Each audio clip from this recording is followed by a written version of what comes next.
Hello everyone, welcome into our latest live video broadcast. Today it is Sunday, the 9th of November, 2025.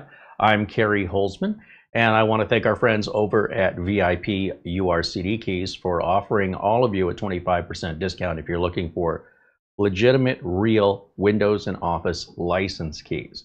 I want to kick that off right out of the bat. I don't like to do these reminders in the same place in every video. So today I said I want to kick it off right there just as a reminder that there are plenty of key sellers online, and most of them, in my experience, have been pretty shady. If you need any help, you're on your own kind of deal. Once they get your money, well, you ain't getting it back, and it can be a very frustrating experience when purchasing keys from an unknown seller online.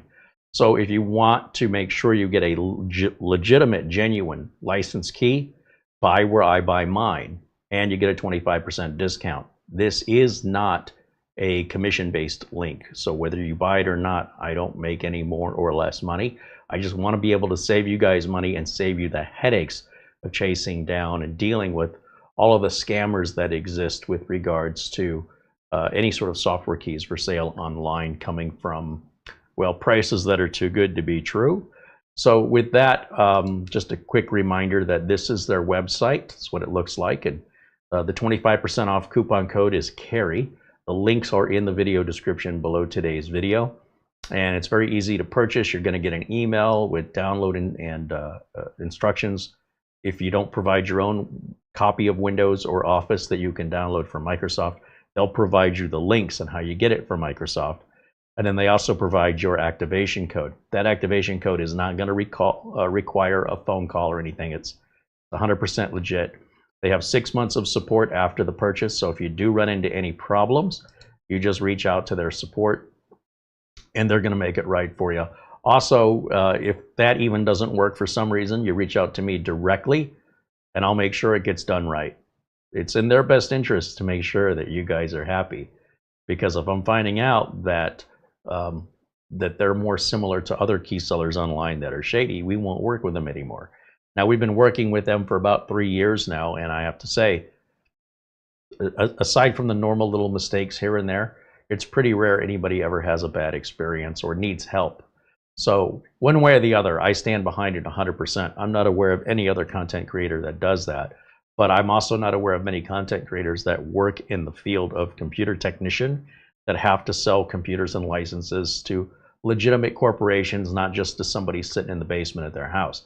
So the consequences for me are dire. They put me out of business if I'm trying to make an extra $5. I can throw away my entire career. So if it's that important to you, you don't want to hassle with it. You want to make sure you get a proper, legitimate key. And if you need any help, you're going to get it.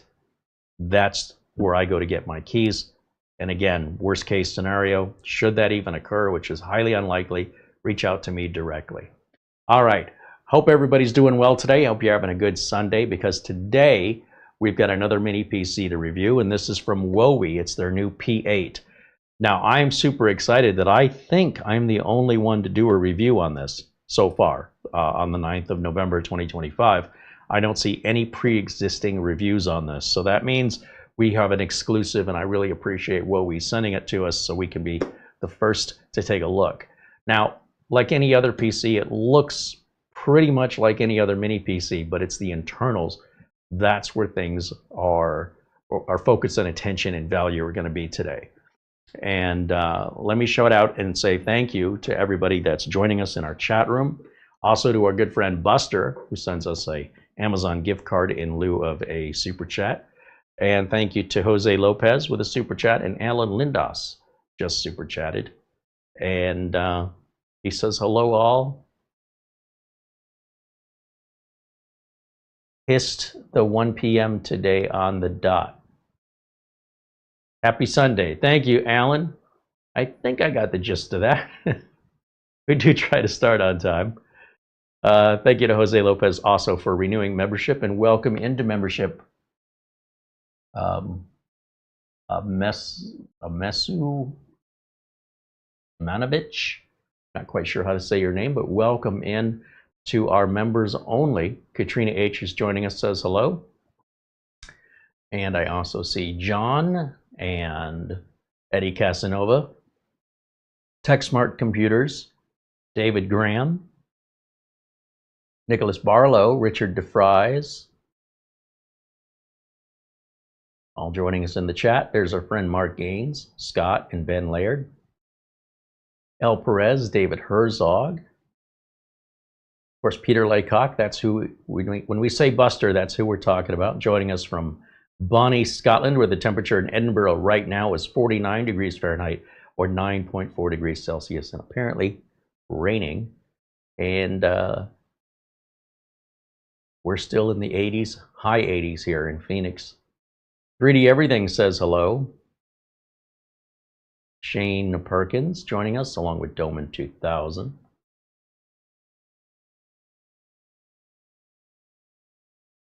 And Dennis K says hello in Dazzle 555, also joining us here in our live interactive chat room where you can converse with me and others watching the stream right now, 1 p.m. Phoenix time, which is 12 p.m. Pacific, 3 p.m. Eastern.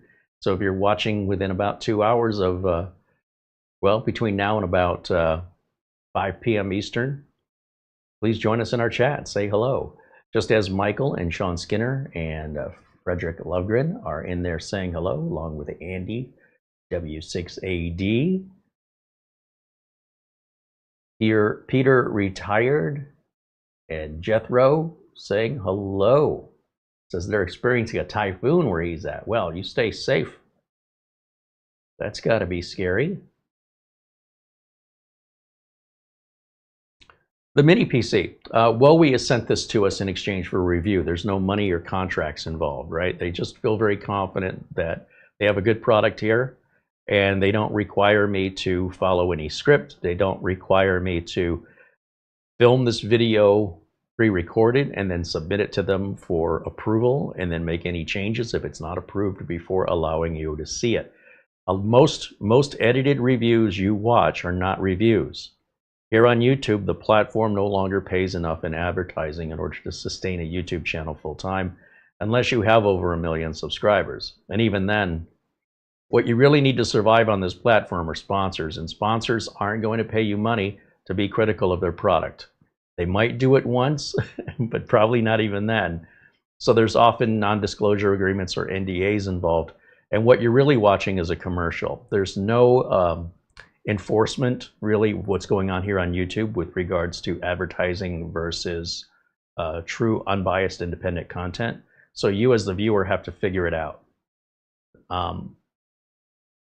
The only other way that this could be, you know, more, how can I phrase this? If we went out and we bought this, right? And we do buy a lot of stuff that we use here on the channel and we review here on the channel, but we don't buy everything. So some might say, well, because they sent it for free, I'm already biased. There's probably a little truth to that, to be honest. I feel like if I was sent something for free to review and I didn't like it, versus if I paid my hard-earned cash for something and I didn't like it, the harshness would probably be raised up a bit, right?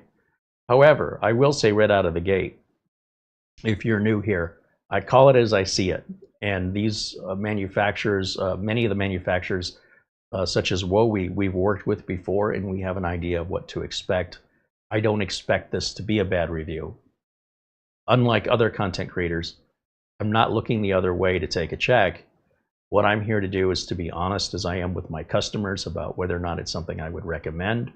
And there's no financial gain for me other than to make the content, which, as I've already stated, through YouTube is not really much of a financial gain anymore. It's because of our members that we're around today, and we can't thank them enough for their memberships and their super chats to continue to be our sponsors, our viewers. What a concept. So sometimes people say, hey, your videos are too long. That's because I'm not making a commercial. If you want to go watch a commercial, you're at the wrong channel. All right, so cracks me up. Cracks me up. We used to fast forward through commercials, and now some viewers, they're just like, I don't have time for a 2-hour video. You should go back to elementary school and tell your teacher you don't have 7 hours of the day to be learning 5 days a week. See how that works out for you. But look, some people don't want to learn. You know, that's fine. You're at the wrong channel. We get into all the nitty-gritty here with regards to the unboxing, perhaps even opening up the machine, taking a look inside, running some tests. This takes time. And just to edit it all down into a bite-sized advertisement would be a complete betrayal to the platform you were watching right here, which is my channel, where we keep everything true, honest, genuine, uncut, unedited, and unscripted, unrehearsed. This packaging is still wrapped up. The closest thing I can tell you that I've had as far as any rehearsal is the last time we did a Wowie mini PC review, which was a few weeks back. So I'm sure there's going to be a lot of similarities in the unboxing. So with that, if you're new here, welcome in. I hope you like what you see. And I hope you're able to discern commercials from real independent content. Generally speaking, real independent content isn't going to be 5 minutes. Generally speaking, if you're watching a video and it's 5 minutes or 10 minutes, you're probably watching an ad. Not always, but probably. All right, let's go ahead and get this thing unboxed. And actually, you know, before I unbox it, let's take a look at the website from Wowie and see what the heck this is anyway. How about we start there, and then we can unbox it and compare it. So let me jump over to, let's see, Wowie's website, and I will share that with you right here. There it is. What do we got? The Wowie P8 mini PC is an AMD Ryzen 5 7640HS. So it reaches a max 5 gigahertz frequency on the CPU. That's a 6-core 12-thread CPU. Now they're calling it a gaming PC, but people throw that word around depending on the games you play. It may very well be a gaming PC. Depending on the games you play, it may not match up to what you think a gaming PC could be. So this word right here is highly subjective, but it's not a lie, all right? 32 gigs of RAM of DDR5 is already installed, along with a 1 terabyte Gen 4 NVMe drive. And it's got USB 4 that supports 8K video out and two 2.5 gig LAN jacks with Wi-Fi 6E, Bluetooth 5.2, and it also has HDMI and DisplayPort out. If you want to know the gaming performance, all you need to do is Google the Radeon 760M. They all perform basically the same. There's no computer that has a Radeon 760M that performs any measure of what would be considered margin of error from any other computer running a Radeon 760M. So that's why we're not going to go through all that process today, because there's hundreds of thousands of games out there. For me to play the game you play is highly unlikely. However, we're going to talk some more about the test drive that you can do on these machines before, or if you decide, you know, if you want to keep it or not, you can test drive them. So we'll talk about that here in a little bit. So we're at Wowie's site, and look at here, they've got it on sale. It's normally $460. They've got it at $390. That's a lot of computer for $390. I mean, if you just price the 32 gigs of RAM and 32 gigs of DDR5 RAM and the NVMe drive, you're probably about, I would guess, half the price right into those two pieces. But be that as it may, with RAM and solid state drive prices going up, they also accept PayPal and, you know, all your standard, you know, Visa, American Express, MasterCard, but PayPal has payment options. So even if you don't have any credit, PayPal has a way for you to start building credit using their like 4-pay installment plan. And as long as you pay on time, you pay no interest and you start building up good credit. I'm not here to promote PayPal. They're not paying me. I'm just telling you, got to start somewhere. Or maybe you've already got a PayPal account. Either way, it's a very convenient way to pay, plus the protection of paying with a PayPal account. Should, for any reason, you run into any difficulties with any customer service of any purchase, you can always fall back to PayPal if the vendor doesn't do the right thing. Not that I have that concern with Wowie, but just again, we're all about peace of mind here. So the warranty on this bad boy is 1 year. Their return policy is, let's see, do they have a date? I mean, a time? Nothing in, oh, here we go. Whether or not it's damaged or you just changed your mind. Now here's the deal. If you buy this from Amazon, you see how it says not damaged? We do not generally accept returns over non-damaged equipment. Well, if we hop over to Amazon, Amazon has a free 30-day trial period. Now, I don't see the lower price offered here yet. It was my understanding they were supposed to be, I thought that this special price carried over to Amazon. But with Amazon, you can, for me anyway, as a Prime member, I could have, if I order this right now, I'd have it delivered tomorrow. And free refund or replacement until January 31st.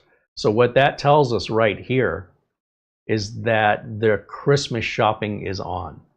The reason why Amazon does this, and I'm surprised to see it so early, so much before Christmas, is what if you were buying this for a gift, for a family member, for a friend, and you're planning to give it to them on Christmas Day, but you will have long since passed your 30-day return period. So if you wait until Black Friday, they might already be sold out.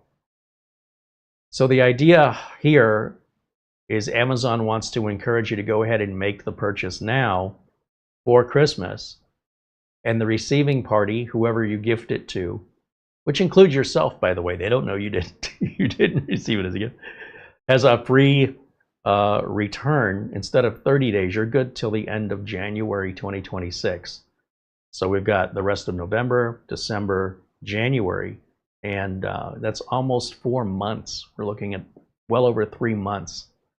If you haven't decided if you want to keep this thing within 3 months, I think you might like it. So I'll say it. I don't think you're going to return it.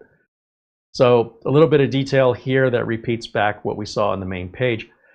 And if we look at reviews, if we scroll down here, we can see the ports, USB 3.2 10 gig, a 2.0, that's good for keyboards and mice.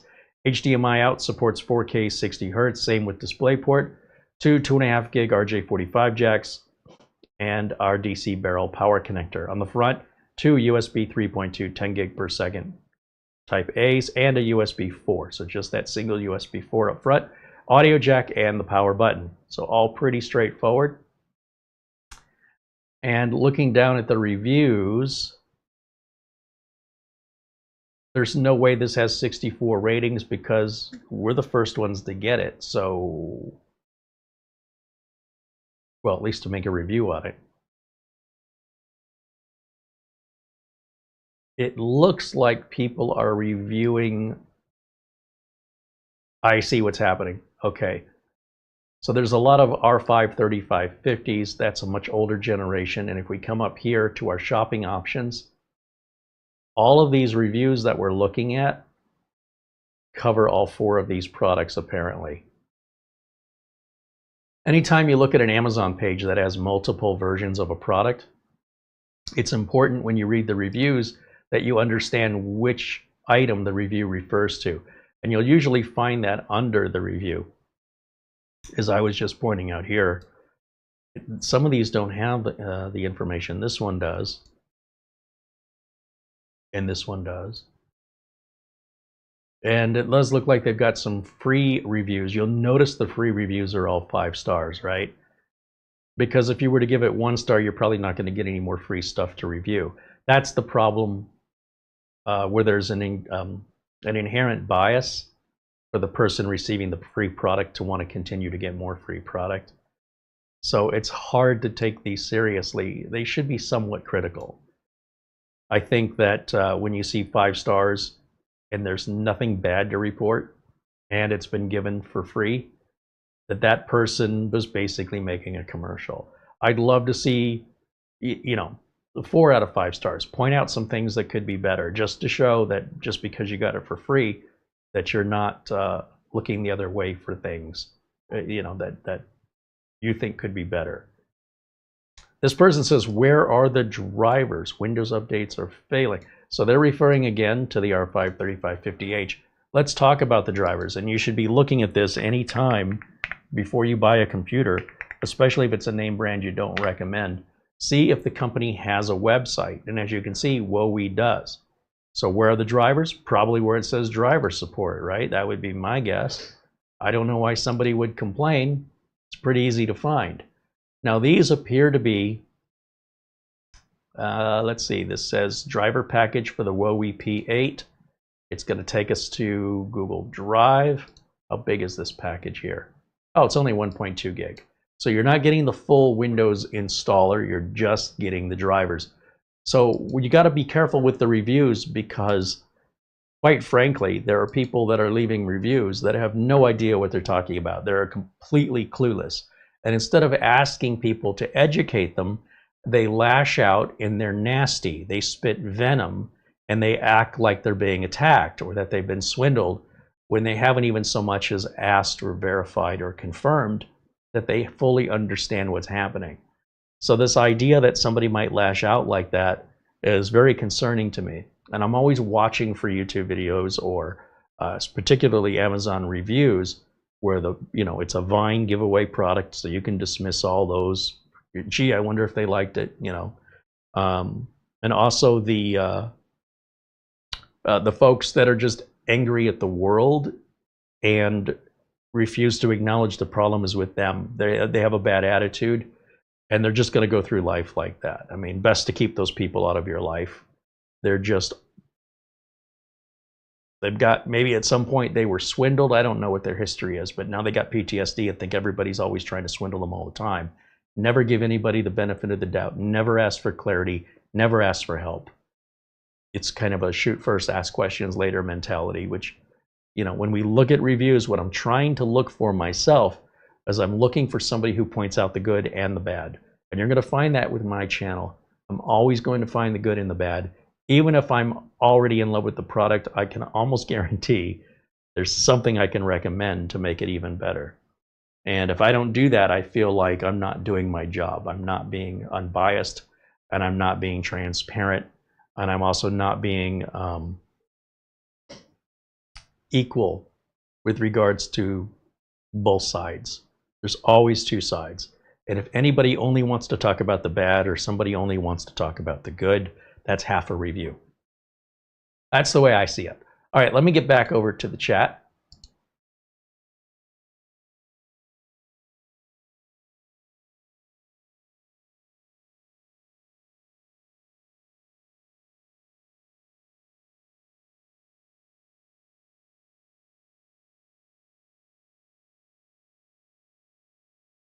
Mark Leibowitz said, I used to be an Amazon Vine member. That's not the way Vine works. Vine members are not encouraged to leave positive reviews, but they are encouraged to leave reviews soon. So there may not be a written rule, but it's inherent that I've done something for you. It's a quid pro quo. Now you're going to do something for me. And it doesn't need to be said. It's sort of like, let me put it this way, Mark. If you're an Amazon Vine reviewer and you're reviewing everything with 1 star, you probably aren't going to be receiving much more goods. If you understand the way the Vine program works, is the manufacturers are wanting good reviews. They don't want negative reviews. And when they're looking at who's going to do the review, they're going to pick people to send the product to, regardless of what the product is, who are more than likely going to give them a positive rating. So, well, officially, you're not told to do that. If you leave negative reviews constantly, people just aren't going to send you stuff. It should be pretty well common sense that you're just not going to get stuff. They're not going to waste their money to have you insult their products. If you've got a history of doing that, they'll find somebody more on board with the project, if you will. And it's all unwritten, and it's also just human behavior. I think inherently people know if you want to keep getting the free stuff, there's what Amazon wants you to do, but then there's what the manufacturer wants you to do. So it's all on paper officially, but really what's happening is the manufacturers will choose not to participate if they feel like that's going to be detrimental to their product line. It's really just common sense.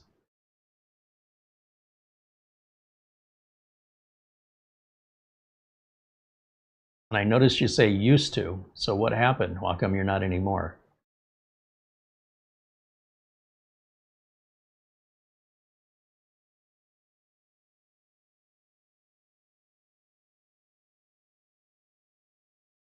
Katrina says, Carey, hello. Oh, and Mara. Hello to you both. Thank you for your recent reviews, and Mara for your cookbooks. Right on. Thank you, Katrina.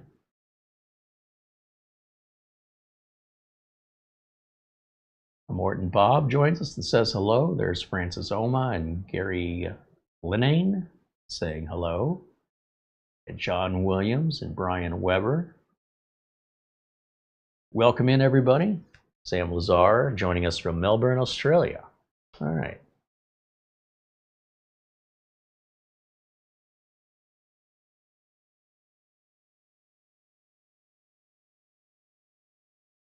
Mark says his problem with the Amazon Vine program is you're not given enough time to leave informed reviews. Why am I not on Vine? Because I insisted on getting to know products well enough to leave honest reviews, and I couldn't meet the unstated quota, so I was out after a while. Yeah, the problem is when people procrastinate, it doesn't get done. So it's sort of like we did something for you. It'd be like if they said, we're going to send you a product for review, and then you waited 6 weeks to get it. Like, what is this? I've forgotten all about it. Wasn't expecting anything. So in return, they need you to expedite a review. That means you set aside time in your day, set aside your schedule, or stay up late one night. And they don't insist the reviews have to be thorough. That's your insistence. And as far as they're concerned, they just want something from you. You can always go back and edit your review later. However, the problem with technology, as well as pricing and inventory, especially with like tariffs and things, COVID, everything is of the essence in retail, because it's just like a car dealer. When you go to a car dealer, they don't want you to leave and say, I'll come back later, because you're probably not going to. Some people do, but most people don't. They need to get you while you're there. Everything happens in the now. So yes, if you want to be an Amazon Vine reviewer, you have to prioritize that for obvious reasons. By the time you get around to it, the product may no longer be available for a number of reasons, and it's sort of a moot point. The ship has sailed, as it were. So the Vine program, for me, I would never sign up for it, because again, I feel it's inherently biased if you want to keep getting free stuff. But in any event, that's why I appreciate this platform for me to talk freely and openly on my own schedule. And it's in my best interest to do these reviews as soon as possible. Well, we sent us this computer, I think we got it 3 days ago. I mean, that's how fast we want to get to it if we want to be first, if we want to have an impact and offer something unique as far as content goes. We have no choice but to be fast. That's the way the market works. If I wait 3 months and do this review, or 6 weeks, there could already be 10 more other reviews. And now it's old hat. It's kind of, you know what I mean? The level of excitement is definitely going to wane versus something unique that isn't available anywhere else on YouTube. And that's all just time. That's all it is. All right, with that, let's get to unboxing the Wowie P8. Here we go.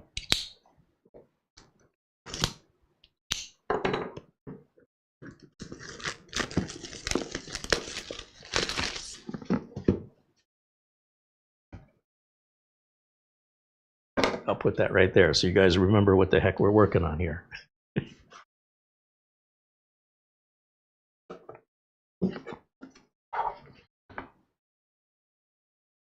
Got our documentation, the mini PC itself, and then underneath we have a VESA mounting bracket with screws. That's so you can mount this behind your monitor or under a desk, on a wall, if you choose to. I never use these. We've got a power brick here, a little one too, and this appears to be, you know, it's pretty bad when I have to get out a higher magnification of lens because the font, the pitch size is so small.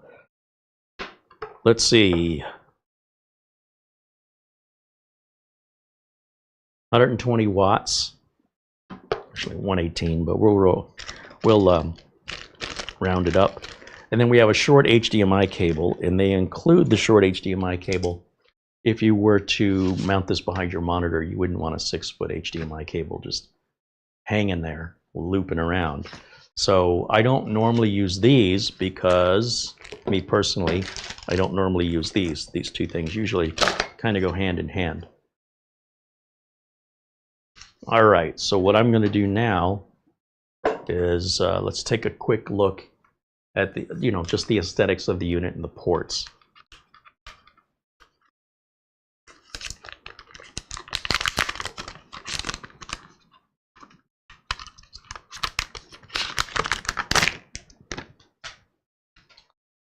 Let me bring it up to the camera.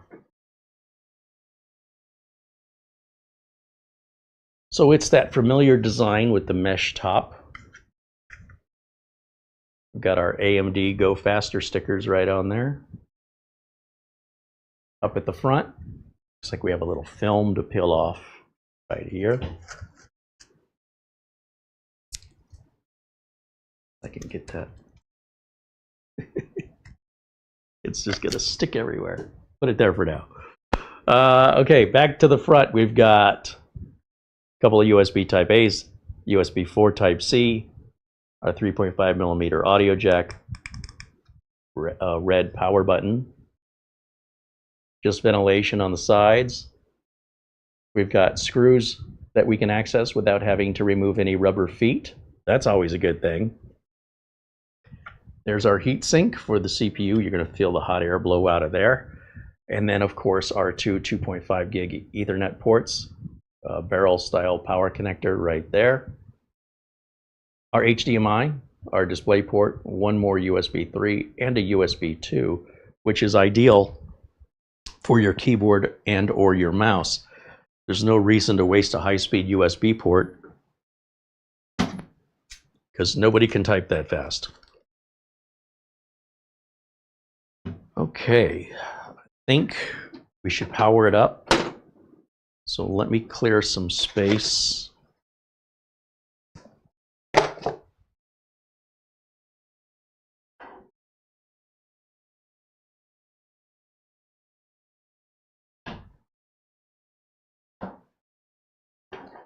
I wish the power cord were longer. Looks like we've got about 5 feet. I would have liked to seen about 8 feet, but it is what it is. And let's get this plugged in. And what else do I need? I need an HDMI cable so we can get our video output. Anytime we turn a computer on for the first time, we go through the Windows out-of-box experience, we don't want to have any internet connection, or Microsoft will require you to make a Microsoft account. Now, despite all the videos about Microsoft not allowing you to make a local account, they're all lies. Every single one of those videos is a lie. The fact of the matter is, Microsoft does not have the ability to force online accounts on Windows 11. So even if Microsoft shuts down the ways we've been doing it, there are always other ways. It's really not a big deal. But don't let that stop a content creator from clickbaiting you into making some money and scaring you. We'll always have the information on bypassing currently, whatever that process is, if Microsoft does in fact change it on a public release, because all those other content creators, they're talking about beta releases. They even have to have a Microsoft account to download the beta release anyway. That's why the whole thing is kind of messed up. They're misleading you. And I don't know that they're just not wise enough or if they're doing it on purpose. But you should be aware of it. That's just not a thing. It's never been a thing. And about every 6 months, you'll see it all go around and around again. It's been going on 2 or 3 years. It's not real. It's never been real. There's always been bypasses. There always will be bypasses. Now, if Microsoft replaces Windows 11 at some point with a Windows 12 or something, we'll see. But so long as it's Windows 11, it's just simply not possible. It's sort of like saying you're going to remove, I don't know, you're going to remove a house, but you're not going to move the foundation. I mean, the whole thing would collapse, right? So the idea here is that the foundation that Windows 11 is built on is inherently built upon both online and offline local accounts. You can't simply flip a switch and make that not possible without a complete redesign of the operating system. A patch ain't going to cut it. It's built in, it's in so much stuff within Windows, millions of lines of code. It's simply not possible. So anytime you see those videos, just sigh and roll your eyes and go, I know Carey will have whatever the workaround is. So the point I'm trying to make here is when we plug this in, we turn this on, we're going to do so without a network connection. It may ask us to connect to Wi-Fi. We're not doing it. Now, if you want your Microsoft account, that's fine.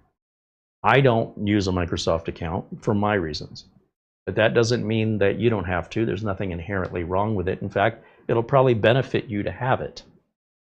However, even when turning this on for the first time, I still would not sign in or have it hooked up to the internet until after I get to my desktop. Once you get to that point, then go ahead and sign into your account. It'll make your setup a lot faster. All right, let me grab my keyboard and mouse here. We'll plug that in. And it may be a bit harsh to say those other content creators are lying to you. They may not know better. They just may have a complete misunderstanding, and they're telling you as the way they understand it. And if that's the case, which in fact maybe most of the content creators I think are good people, they haven't asked enough questions to see from experts if they're understanding this correctly. More times than not, they're getting their content from another content creator, or they're getting it from somebody on Reddit or a forum somewhere, not an official source. And so they don't have all of the complete information, but they act as though they do. That's where the injustice is for me. It's like a little sort of preface that says, look, to the best of my understanding, and then say whatever you want. Then that's your escape card, if you will, your get out of jail free card, when somebody corrects you and says, you don't fully understand this. So rest assured, anytime you see that nonsense, my channel will always be here to show you it's not what it appears to be, and it's always easy to create a local account, and it always will be so long as there's Windows 11. So don't let any of that get under your skin. It's what it's designed to do. Don't fall for it. And whether it's done with malice or whether it's done out of ignorance, I don't know, and I don't care. I just know it's all just noise, meaningless noise, because reality will prove otherwise once you're educated and understand how the internals of Windows works. You'll understand then that what they're saying isn't possible without a complete ground-up redesign of Windows, which wouldn't be called Windows 11 anymore if Microsoft did that. Okay, so stay tuned, because Windows 11 is going to be around a while, and this is going to be the same old thing. It's going to keep happening. All right, let's go ahead and fire this bad boy up. Now, just as a reminder, we just have keyboard, mouse, our video, and our power. Nothing else is plugged in.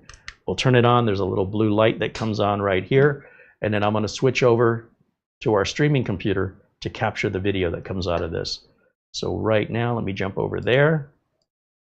And here we are starting our first boot up. Some people ask me, how often do I get products dead on arrival? Almost never. That's why I can do this live and do the entire unboxing and power up with confidence. I can't recall the last time we had something arrive that didn't work. Okay, in just a moment here, we should get to our out-of-box experience.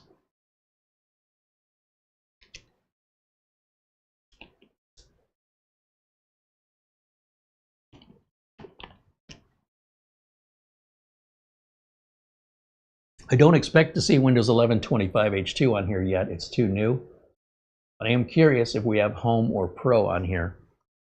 So let's go through, the standard thing. We do the same every time, regardless of what content creators are scaring you or trying to scare you about. Nothing's changed. US keyboard, skip a secondary layout. We'll accept our license agreement.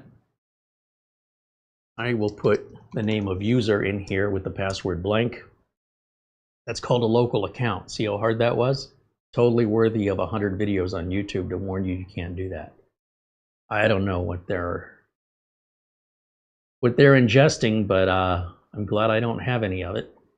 We're going to leave location settings on because that's going to set our date and time for us automatically, including updating daylight saving time and everything. So we don't have to worry about losing or gaining minutes as clocks do, or fat fingering the date and time and getting it completely wrong. And that could cause all kinds of weird computer problems. Now, the computer will, or Windows at this point, based on our answers to those questions, our region, our language, is setting up Windows for us right now. Yeah. And Mara says we have email. All right, well, let me check email. Well, this sets up to our desktop. Now, once we get to the desktop, I can go ahead and plug the internet in. Oh, Paul Vircher sends an Amazon gift card.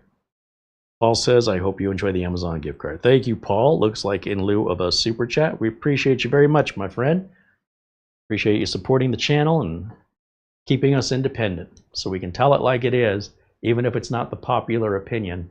It's the truth, and you can verify everything I'm saying. And I encourage you to do it. Don't just believe anything a content creator tells you. If you're really interested, test it yourself, and you will know the truth. All right, so we're just about done here. And I guess I can go ahead and grab my Ethernet cable while I'm waiting. Here we go. I'm going to plug it into the network right now, and we should see the start menu populate. Right there in the bottom right corner, we should see a flashing icon. That's grabbing an IP address from the router. And then these will populate based on my region. There they go. And then the date and time is an hour behind. So if I right click, adjust date and time, we'll make sure that time zone set automatically is on.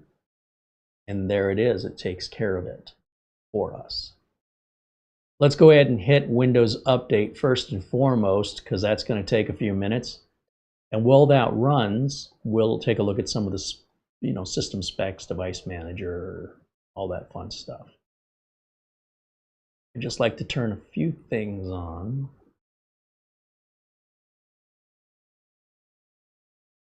And I want to check my power settings because I don't want the screen to go to sleep on us while we're live.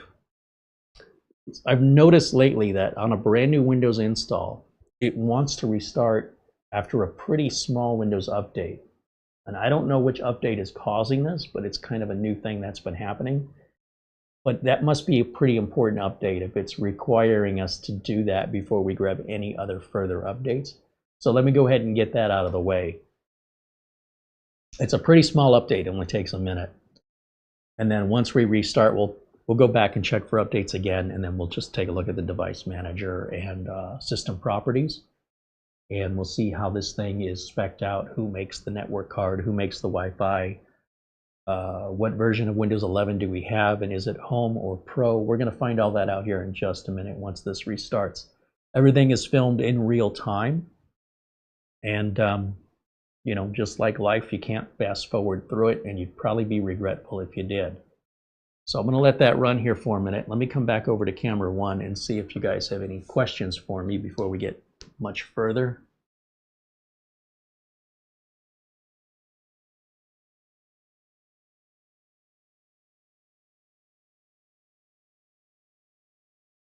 Mark Leibowitz said, this is why I have little respect for influencers. Influencers just need to convince sponsors they have a following. Most real experts have a problem committing to sponsors. I mean, look, I think you're right. I mean, I would have no problem committing to the right sponsor, but the problem is I can only name about 4 or 5 of them, and if those opportunities were to come up, I'd seize them, and you could guess who they are based on the repetitive manufacturers that you will see on this channel. If any of those manufacturers that you see over and over and over again said, hey, could we sponsor you? I mean, I'm liking their stuff anyway. That's a match made in heaven. But you're right, a lot of content creators, they just want to make money. They want to be influencers. I've seen some kids where they get asked, what do you want to do when you grow up? They say, I want to be an influencer. An influencer on what subject? I don't care. Like, that's backwards. It's like you've designed the cover of a book and you haven't even started page 1 yet. By the way, there are some authors that do that. There are some authors that will work on the cover first, and then based on the cover, they get inspired on what to write. It's a very backwards way to write, but it's uncommon. And for most people, they'll spend so much time on the cover, most people won't get around to actually writing the book. But anyway, let's get back over here. It sounded like it finished booting. It did. Let's go back to, well, first of all, it looks like we're in 4K, so let me adjust that. Display settings. We'll go to 1080 so I can see it. And then I'm going to go here to edit the power plan. And I want to make sure the screen isn't going to turn off on us. So no reason to ever put a computer to sleep that's not running on batteries. That's silly. That's just a support call waiting to happen. That's completely avoidable and unnecessary.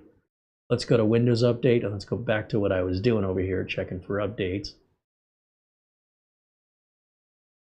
I don't know why that's shaded out. This top one, I usually turn it on, but that's okay. Maybe it needs an update first. So we're going to grab all these updates, and while it's updating, let's right-click, let's go to System, and let's verify our system components.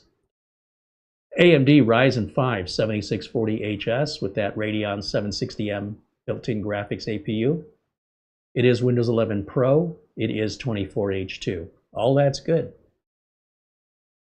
If you want to go back and look at how Windows 24H2 does not let you create a local account, there's plenty of videos that the content creators leave up, and they don't even have enough shame to take the videos down. That will tell you what we just did wasn't possible unless you go through a bunch of steps. Okay. We've got contact information for support. This is important because if you need support, you don't want to have to try and figure out how the heck do I reach the company. Some lesser known manufacturers of PCs, mini PCs, laptops, may not have a website. They may not have this information filled out. And if you're past your 30-day return period, too bad for you. So this means a lot to me when I'm investing in a product, that should I have any questions or problems, there is an email address and a website that I can visit for help. Not all mini PC makers or laptop makers offer this. And usually your first indication is the price. And I know you've heard that expression, you know, too good to be true, but we've seen deals from reputable manufacturers that almost seem too good to be true. Let's go to the device manager. Make sure everything looks happy in here. And under the network adapters, it looks like Realtek makes both of the 2.5 gig LAN adapters. And for Wi-Fi, they're using the Intel Wi-Fi AX210, which is Wi-Fi 6E, and Bluetooth 5.2. So yeah, those are reputable manufacturers.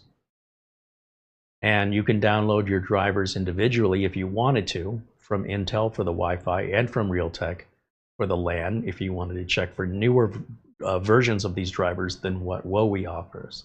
You can't do that if it's MediaTek. So not all of these things are running on the same set of rules. And if you want to set your expectations correctly, you need to verify before you make the purchase, or at the very least, figure it out in the first 30 days if you order from Amazon. So if you don't like anything for any reason, you get a full money back guarantee, return, free return, and full 100% money back. And it doesn't really matter why you don't like it. When it comes to Amazon, and the idea now that you have until January 31st, giving you over 3 months, right? Because again, you might want to give it as a gift. They don't know. So therefore, everybody equally now has until January 31st. If you're buying from Amazon in the United States, I can't speak for other countries.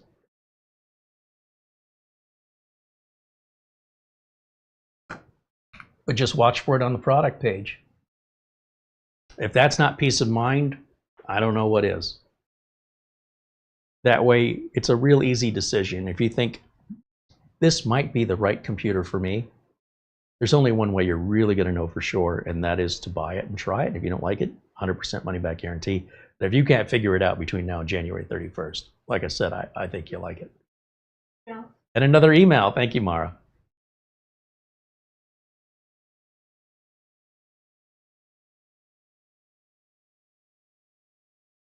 Let's see. Oh, our friend Barry Klein with an Amazon gift card. There's a little something. Here's a little YouTube tariff-free contribution for the channel. The hardback edition of the new Maralina cookbook is due to arrive here on Wednesday, and I'm looking forward to receiving it. Nice. Yes, Mara has a cookbook that features low-carb, sugar-free recipes for those that are fighting blood sugar issues, diabetics, also keto diets. And it's very difficult to go out and eat when she has such a very restricted diet. And it can be life or death. The best thing she can do is make things at home to guarantee that, oops, somebody put sugar in it. You know what I mean? Like, she can know exactly what's going in it. And she can make it exactly the texture, the level of doneness, the level of flavor that she prefers. As a result, there's a lot of cooking being done around here. And I was like, you're doing the world a disservice by not sharing these recipes. There's other people that would benefit from this. And twisted her arm a little bit. And she's been hard at work ever since with now her second cookbook. And she's revising the first cookbook because, like anything else, she did it that first time and the formatting's a little wonky. So now that she's got the experience with the second cookbook, we're basically taking the first cookbook offline, reformatting it. And when I say we, I mean she is. I'm not doing anything. I'm just got the pom-poms and I'm cheerleader. But yeah, she's about halfway through. That's a lot of work to reformat everything. But then she should be able to resubmit that and then have it available again. Because that Kindle version of that first book was all messed up. Anyway, you live, you learn. She's getting better. And then there'll be a cookbook 3, a cookbook 4, a cookbook 5. And each time she should keep learning and getting better with both the design and the format and the variety of the recipes that, she's been cooking her whole life. She's got thousands of recipes that she can fall back on. And it's also a great experience for her to revisit some older recipes she hasn't had in a while and maybe even update them with modern sugar and flour alternatives that weren't available just a few years ago. So appreciate you supporting the cookbook, and we hope you like it. Marsman said he's watching for his new Minis Forum NAB gig. So the NAB 9 it's a great machine.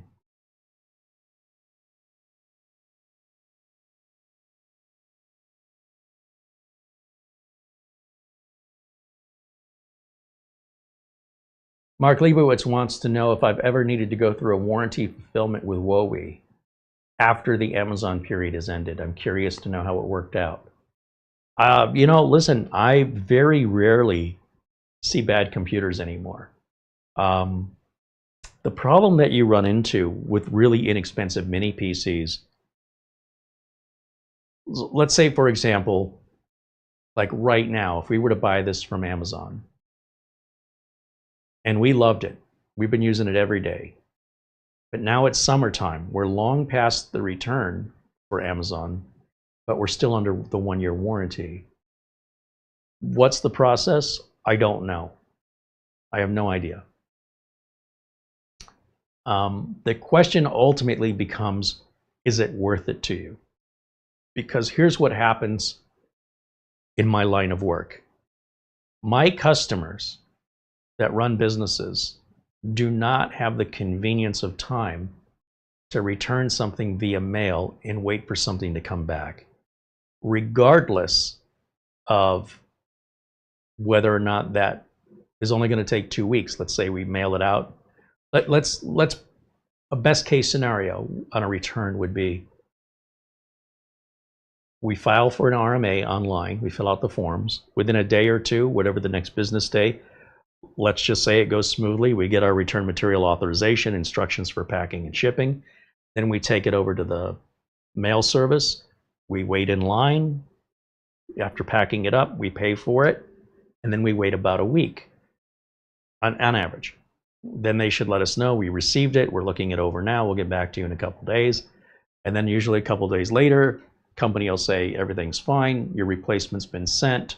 Here's your tracking info. And then another week after that, we should receive it. So the whole process is somewhere around 2 or 3 weeks if everything goes smoothly with any return. It doesn't matter Like this this Milwaukee screwdriver I had to return. It's the same thing. Nothing's different. So what's my customer supposed to do? Say I can't help you to all of their customers until we get our system back? So we talk about what's this going to cost in time and shipping, and how long can we go without it? Even a home user doesn't want to be without their machine for 3 or 4 weeks. Now, if the machine costs $1,000 or more, it's a different story. But when we're this inexpensive, generally speaking, the attitude is let's just replace it right now. And if something like that were to happen, they probably wouldn't buy that brand anymore. Even if that's the only one that that brand sold that got, maybe it was damaged in shipping, or maybe, you know, there was a power spike, something beyond the brand's control. But the perspective of the customer is that they lose all confidence in that manufacturer. So to get revenge, instead of sending it back, they'll just buy a different one. You can go on Amazon and have it tomorrow and literally have a huge variety of manufacturers and models and prices to choose from. Then you're back up and running tomorrow and it's all said and done. Then it may be worth looking into, you know, once it's been replaced, looking into having it sent in for repair without all the pressure on you, so that if all that goes through in 3 or 4 weeks or whatever it takes, plus the $20 or $30 you spend to ship it, you now have a spare, you have an extra. But the problem is you may have already shattered your confidence in trusting it again. So it may be something you give away to somebody or you use as a secondary that once you've shattered customer confidence, it's really hard to get it back. So that's the problem with returns. Even when they work out well, they're sort of a pain in the butt. And well, if you go online, anybody that's ever had a bad product will be the first to tell you online. The reality is, in my line of work, I haven't had to replace any of these, not once. The worst thing we had was an old Intel NUC where the fan started to die, and I went on eBay, found a fan. The fan was working, it was a little loud. I couldn't find the fans anywhere. Found somebody on eBay, they shipped it to me from China. It took 3 weeks to get here. So the customer lived with the noise for 3 weeks. I went out there, changed the fan in 15 minutes. And now we've since replaced that NUC because it's not Windows 11 compatible anyway. So one way or another, you know, these machines aren't going to last indefinitely, and they should absolutely last within their warranty period. Unless they're over $1,000, they're probably not worth fixing. On the other hand, it's pretty rare we ever see a bad one. When we do get a bad one, it's usually caused by shipping damage or power spikes. Those two are probably the most common reason computers will fail. Shipping and power spikes. And it's not that other reasons don't exist, but they're very, very infrequent. So no, because of that, I haven't had to send anything back to WOE ever. Has anybody in our chat room ever? I'd love to hear your experience, if it was easy, how much time it took, how responsive they were.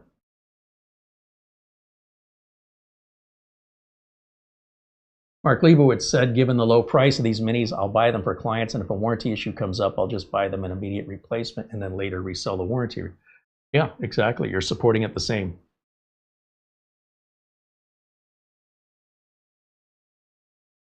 Let me jump back over to see how we're doing here. Still installing. Very good. Marsman50 said, I use the Windows 10 optimizer on my NAB 9. Is there much difference with the Windows 11 optimizer? We did a whole video on it. I suggest you go back and watch that. Yeah, it's a massive difference. They're two very different tools. But, you know, I did a whole 2-hour video on that. I can't answer your question here quickly. So other than to just say, check out that video.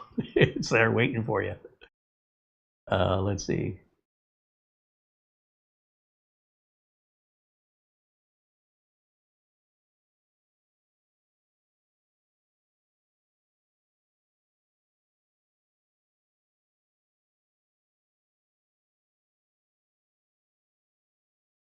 Mark Leibowitz said he's been through it twice with B-Link, where it took about 6 weeks between sending in a bad B-Link unit and getting his replacement.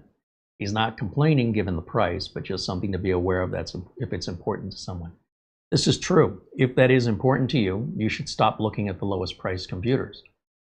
It's sort of like if you want reliability when you're looking for a car, make sure you buy one brand new with a warranty at a dealership that's local to you, that you don't have to drive clear across town to get it worked on under warranty. Also, don't buy the cheapest car on the lot. Even if it is new, it's not going to be as reliable. You do get what you pay for. So if you want to be demanding and intolerant, there's nothing that you can't have if you're willing to pay for it. But if you want to be both cheap, demanding, and intolerant, it's not going to work. You're just going to be an upset customer for life because you have unrealistic expectations. So reality is reality. And it's interesting to me that people will go to Goodwill and they'll buy something and they don't think, generally, there's always exceptions, but they don't think, I'm going to call the manufacturer if I have a problem with this used item that's 10 years old that I bought at Goodwill.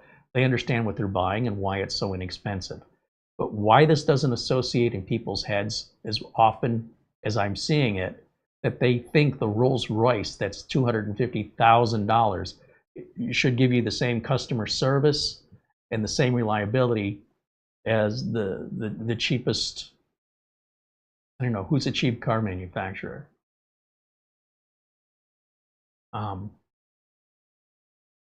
Whatever it is, it's not going to have the comfort of a Rolls Royce. It's not going to have the customer service of a Rolls Royce. And you're not going to be treated the same because Rolls Royce made a lot of money from you. They're going to make sure that you feel pampered and that you feel taken care of because you paid for that. They want your business again. But when you're buying the cheapest, like you go to Walmart, Walmart doesn't care if you shop there. They're dealing in a numbers game, not a relationship game. Walmart has no relationship with you. The Rolls-Royce dealer will have a relationship with you. And that makes all the difference in the world when it comes to the kind of service and support you're going to get after the sale. What's in it for them? You gave me your business. Is that the best you can say? You bought the cheapest thing that you could possibly find, and you did me the favor, and now you think I'm going to spend 10 times more money than what you paid to take care of it? It's never going to work because it's not a sustainable business model. That is a company that will be out of business. So companies are forced to cut corners in order to meet demands of people who don't want to spend more than a certain amount of money.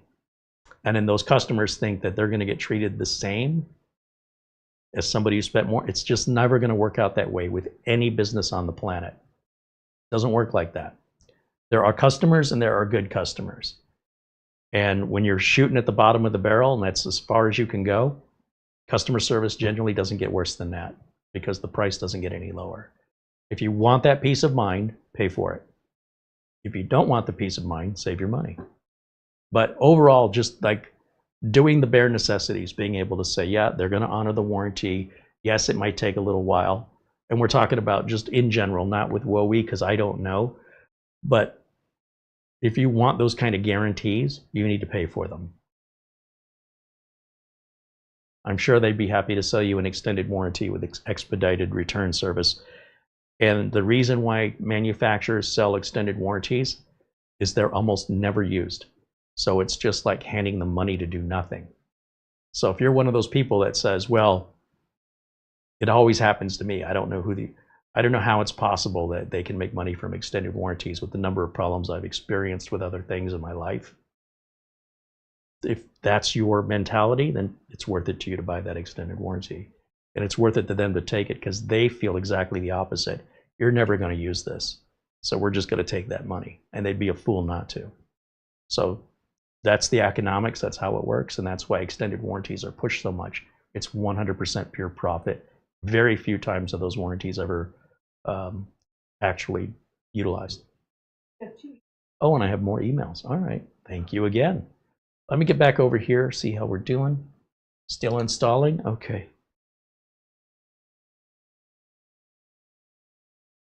Our friend Mark Gaines in Northern Ireland sends us an Amazon gift card. He says, I hope you enjoy this gift card. This is my contribution in lieu of a super chat. Cheers, Mark. Thank you very much. And our friend Charlie Purdy also sends an Amazon gift card, and a generous one at that. Charlie says, I've missed not being in the chat room. My sister's been ill, so I've been staying in Florida. I returned yesterday, and she's doing better now. Also, congrats to Marlena on her new book, and I will see you soon. Well, thank you so much, Charlie. Again, it's a thank you to each and every one of you. And Charlie, extraordinary generosity. Can't thank you enough for supporting us here. And it's because of these folks, if folks like them, that we're able to continue to do this as frequently as we're doing it. It's essentially basically a full-time job for me. So without them, if we were just relying on YouTube, it'd be a very small part-time job, maybe once a week, just for fun. But I would not be able to pay the bills, and that would mean my time have to be spent with paying clients. But that being said, I just want you to be aware, all those folks in green that are members also pay a membership, and it's all this community that enables this channel to exist in the current markets of YouTube. So thank you very much, each and every one of you, sincerely. See what else I'm missing here.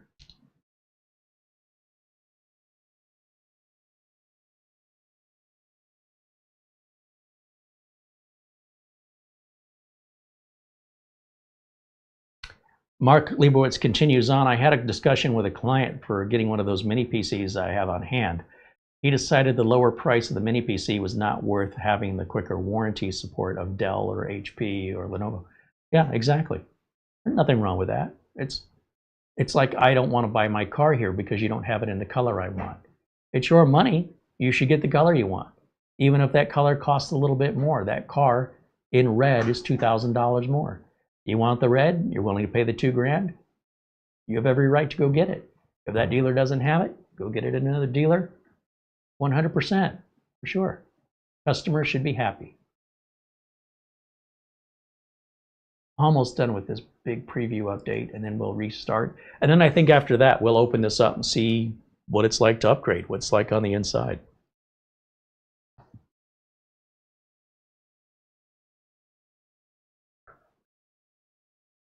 Barry Klein was mentioning to Mark that he's got a client who took his advice for their printers and scanners. They just bought an extra. It saves maintenance costs and time to repair. It's the same advice, Barry, that I give my clients when it comes to like network switches, network cables. This is all stuff we need to have around the office, preferably shrink wrapped brand new in the server room or in the network closet. Because if a switch goes down, it's relatively inexpensive and easy to replace it, but not if you don't have one on hand. And who knows, with tariffs and things like the pandemic, that suddenly now you can't get one. It's a very cheap insurance policy, and something like a network switch will just run forever anyway, so it's not like it expires if you don't use it. We do the same thing with spare drives on a network attached storage. If my clients have a network attached storage device, they have a spare brand new drive in a package sitting on top of it, so I can get in and get out, swap it out. When I do the return for them, they don't see me doing it. All they know is the problem's fixed. I take care of the return. When the returned item comes back from warranty, the return unit goes right back on top of the NAS to be the new replacement. If for some reason the drives are so old they're not in warranty, then I will advise the client to order another spare, or I'll order it for them and bill them, and then that, either way, if we use the spare, we got to replace the spare. When it comes to network switch, there's been occasions where I had a client with a couple Netgear switches that died on them, and the Netgear has a lifetime warranty. However, it does take about 4 to 6 weeks. So we used the spare, got them up and running right away, and they're fine. You know, it's not like network switches go out very often. And I went through the process so the customer doesn't deal with it of sending the unit back, getting the return. Once I received it, I took it back and dropped it off in the wiring closet, and now they're back to having another spare. Yeah, that's a great process, and I can't recommend it highly enough for businesses. It's just a backup. If it's mission critical to getting work done, you need to have a plan. What are you going to do if this doesn't work anymore? You're just going to wait and be reactive, or do you want to just put a pretty inexpensive insurance policy in place for that contingency? Should that arise, you're ready to go. And it doesn't happen very often. We probably have more spare switches than we have spare switches that have ever been needed. But they've been needed enough, you know, once or twice where while I'm on the phone with the client, I can tell them where to go find it and plug it in and see if it fixes the problem. That's happened at least 2 or 3 times in the last couple of years. I don't even have to get out, drive over there and do it myself. In most cases, we can do it right over the phone. And then I just make an appointment to come over there and pick up the bad unit. And another email, right on. All right, let me just check my progress over here. Oh, good, I'm glad I checked. We're ready to restart. And so while that restarts, let's see what we've got. Oh, our friend Andy sends an Amazon gift card. He says, keep the minis coming. Andy does like those minis, doesn't he? There doesn't seem like there's any slowing down of the innovation from the manufacturers offering upgraded models at the same or cheaper prices. And, we're excited to see this continue, this trend of essentially, this was a $500 to $600 mini PC 2 years ago. And today, it's at least 33% less. So bring it on. We're glad you're enjoying the content. Once this finishes updating, we'll go ahead and shut it down and open it up. Take a look at what its guts look like. See if it's a boy or a girl in there.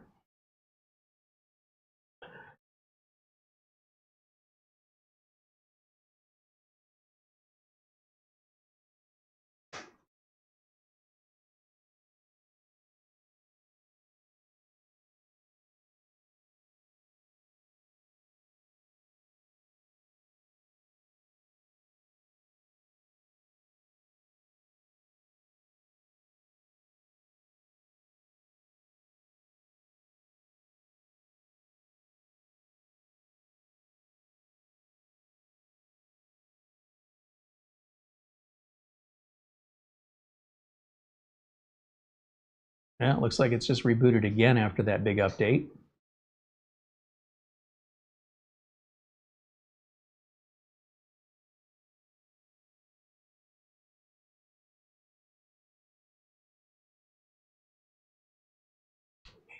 And we should see the desktop any second. That must be one heck of an update, let me tell you.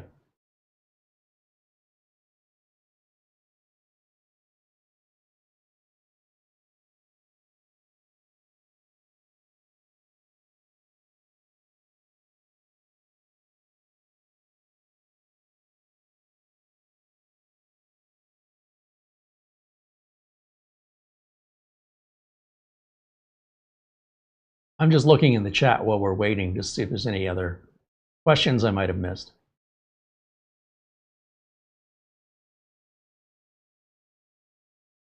Mark Leibowitz said he's got 5 mini PCs on hand right now awaiting delivery to clients. 2 minis for him, 2 B-Links, and a Paladin.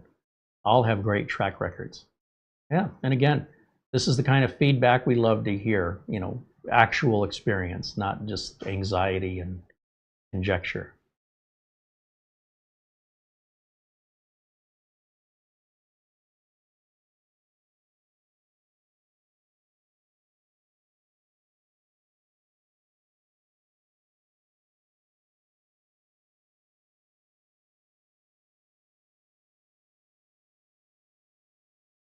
John Williams got his a CyberGeek mini PC. It says it's still working great. It's pretty rare that you'll hear about these dying. But when one dies, those people will get on the internet and make sure you know. It's sort of like when a plane crashes, you'll hear about it, but all of the thousands of planes that take off and land every day, you don't hear a word, not a peep. Same thing. Yes, planes do crash, but it's pretty uncommon. Same with mini PCs. Overall, your experience should be a good one. Unless you drop it or, it's been damaged in shipping or you spilled something on it. The overall experience is probably 9.8 out of 10 with regards to ever having a problem with one. But that little 0.2, they're going to be very loud. They're going to be very vocal online, but it's not a majority. Loud people Just because they're loud doesn't make them more than one person. So keep that in mind. A company that continually sells product that breaks is not a company that will stay in business. I can assure you of that. And we have enough evidence of that already happening to many companies that I'm sure you've long since forgotten about, who you probably were wondering how do they stay in business. If you think about your history and bad experiences with companies and you ask where those companies are today, in most cases, if a lot of people shared the same experience, it'll occur to you, oh, they went out of business. Yep, that's how it works.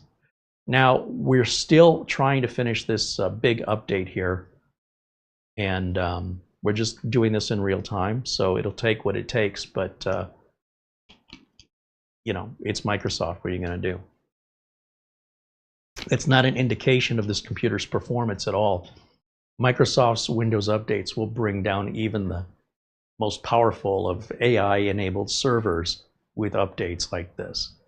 There's not much you can do. It's just Microsoft writes some very inefficient code, apparently, when it comes to Windows updates, but they are very important, and I recommend you always get your updates. Should never be afraid of updates. You should always embrace them. And if you have any problems, which may occur rarely, you can always come here for help. We can always help you.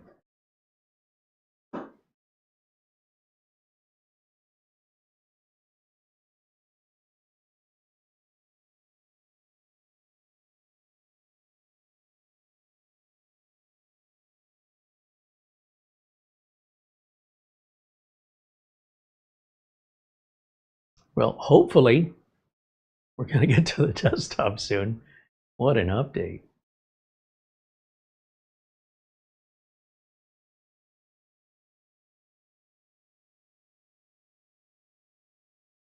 David Graham says, why does it say 100% when it's not done?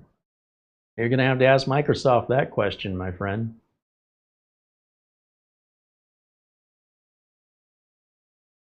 Andy said he's got a lot of friends that have bought mini PCs over the past couple of years, not a single reported failure. Well, that's reality versus the internet, right? What can I tell you? I'm telling you, experience is really undeniable, irrefutable. But what you hear from a friend or what you hear from Reddit or any other form of gossip is pretty much worthless for the most part. Once in a while it may hold true, but overall, in my experience, gossip is just gossip. Oh, Mara has got some packages. So Peter sent wonderful trinkets for the holidays. Oh, Peter? Buster? Yeah, Buster. Let me see. What do you got?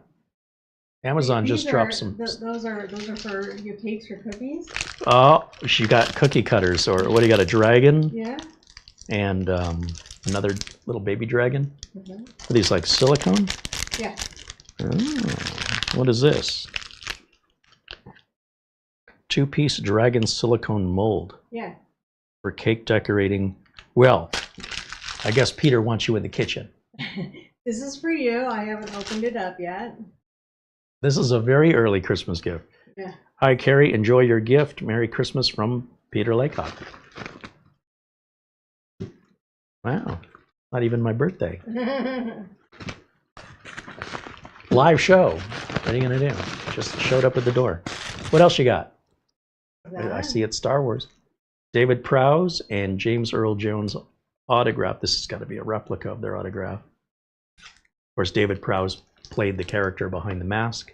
James Earl Jones did the voice. Wow, very nice. Very cool.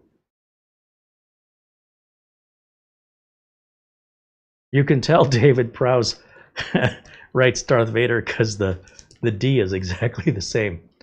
But then, of course, James Earl Jones has a very different signature. Wow. All right. And then he sent more, but they're just to me, so I'm going to go open it up. Well, I want to see what's in here. I feel like a little kid. I know, right? Are we supposed to leave cookies out for Buster? Right. can do that.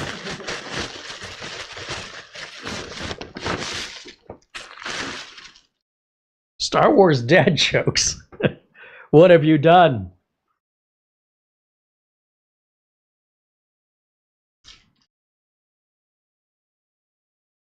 Remember when Mandalorians were feared across the galaxy? Mandos were the days.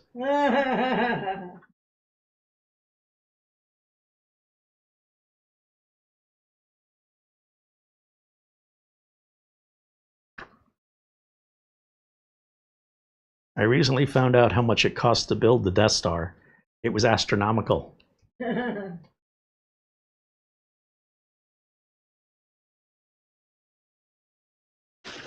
might want to keep that handy. You know what a mouse droid's favorite game is? Hide and squeak. Dur, dur, dur, dur.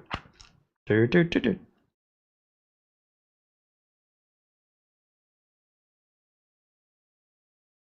The rebels ordered 12 B-wings for their fleet, but 13 ships arrived at the Battle of Endor. It was a freebie. Okay, those are definitely Star Wars dad jokes. Thank you, Buster. Thank you so much. All right, let's get back over here. Let's go ahead and shut this down, and we'll open it up.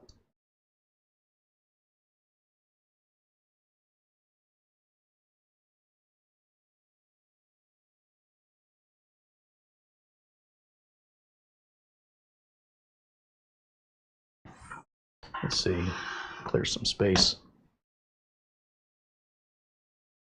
Just going to wait for the power light to go out here. And I wonder if this screwdriver will work. Oh, and I have another piece of film on here over the WoWe name on the front. Just realized that. Okay, now it's off. We're going to go ahead and unplug everything, including this front USB port, because sometimes, depending on how these open up, sometimes the boards have to come out, and if they do, and something's plugged in, that prevents it from coming out. Hopefully, we just have to take the bottom off, and there's a pull tab right here, so that when you remove the 4 screws, you can pull up on this silicone tab right here to lift the back off. The other thing that I would recommend you do is pay attention to where the front of the unit is and which way this goes back on.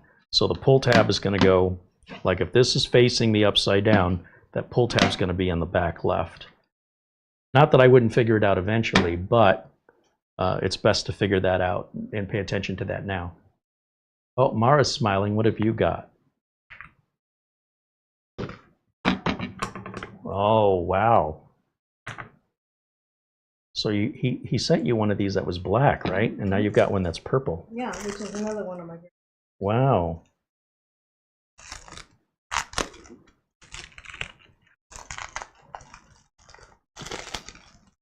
Does this light up? It looks like it's got a light in it.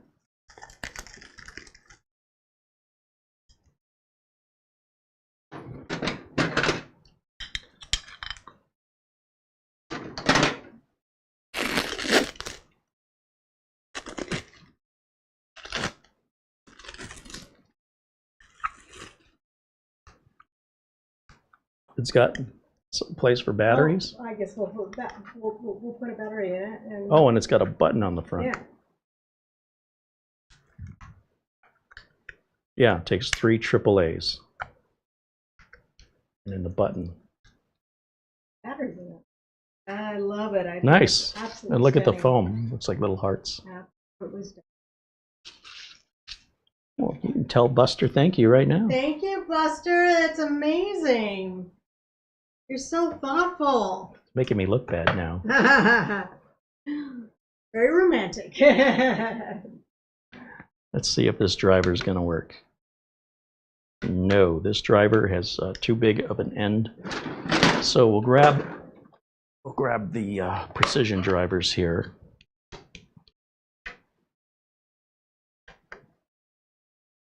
Wow, even that one's too big. Let's try the number 0. That'll be the next size down. Yeah. So the heads of these screws, they're very, very, the part that the head of the screw goes into, very tiny compared to, you know, just how wide that top is.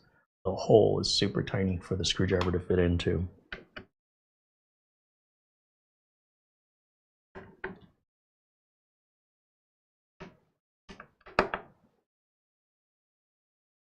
Buster says you're welcome. Got to be the nicest guy I've ever met in my life.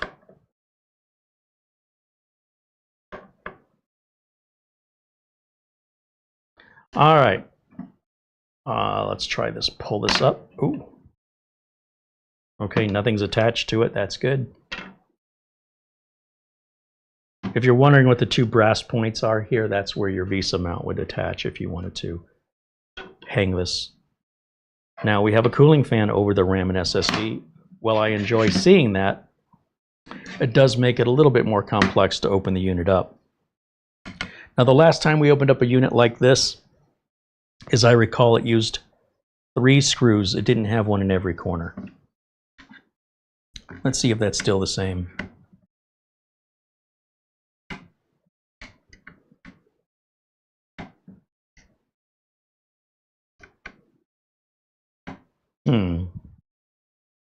I've got one here.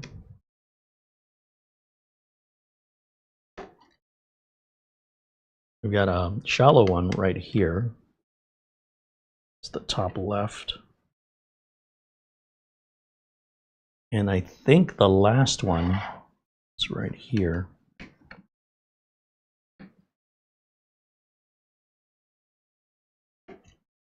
The screwdriver's having a hard time reaching down in there. But I think those are just the 3, if it's the same as last time. And we need to get some leverage underneath it to see if we can't lift it up. Okay, so what we've got here is the cord for the fan, which is pretty short, which it needs to be. Let me go ahead and just disconnect that. And it's important, I know you're going to want to pull this by the wires. You're going to want to grab it here. Try to avoid that because you will pull the wires right out of it.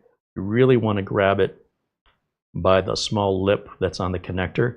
And if your fingers are too fat or you don't have long enough fingernails, just grab a small flat blade screwdriver or some tweezers to help ease that out. And you'll see there's a thermal pad, and this is just a heat sink that's built into the lid. And inside we have our NVMe drive, our 2 sticks of RAM, which are, this are little heat shields that are on here. They're not like intentionally trying to obfuscate. They're not trying to cover up the manufacturer on purpose. It's just, it's there to help dissipate heat. You see we have 2 sticks of DDR5 in here. That puts us in dual channel mode, which is very, very important if you have an AMD graphics chip built onto your CPU.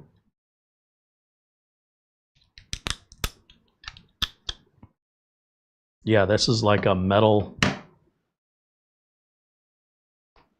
heatsink is what it is on the back of tape. But it's name brand RAM. Let me bring this over to you and give you a close-up of what we're looking at here.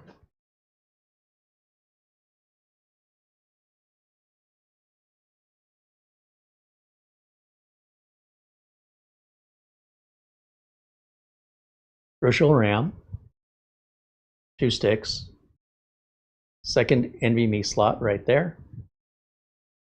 The NVMe that's installed is from Kingston, and that model is it's Gen 4, as you can see, 1 terabyte.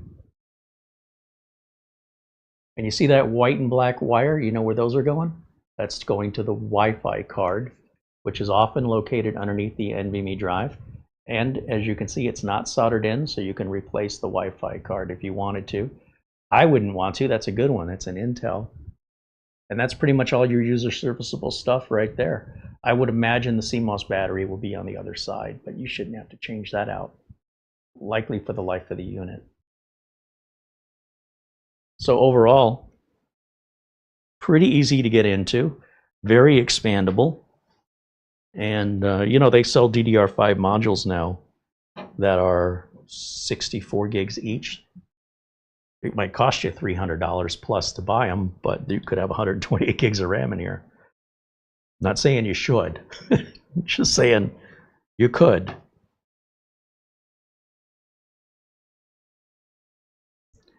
Let me put my tape or my heat shield back on here.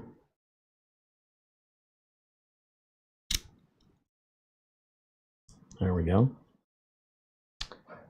Which model is this? Does it say?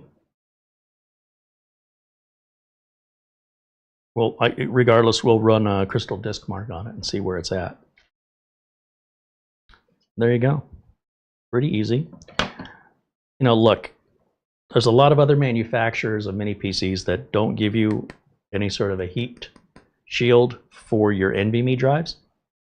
And most don't give you a cooling fan to keep this area cool.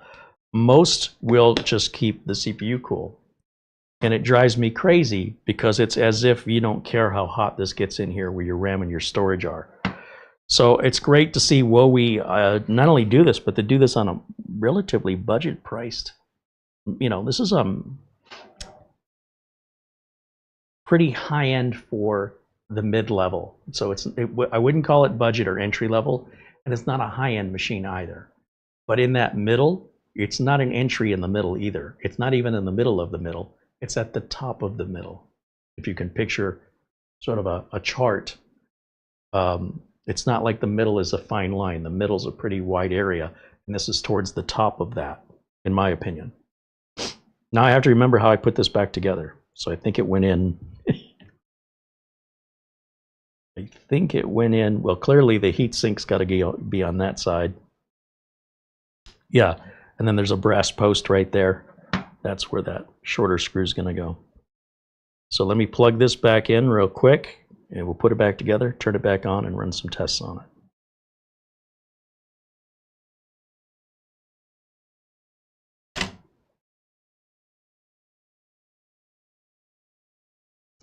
The shorter screw, I'm going to put that in first because I don't want to accidentally use it somewhere else. And then we've got this one down here in the corner.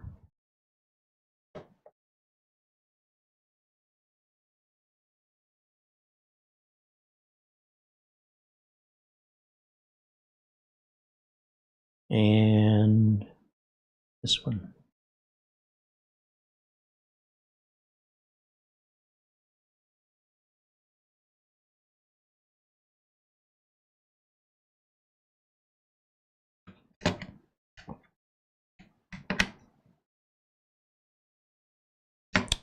Don't over tighten these screws. We just want to make sure that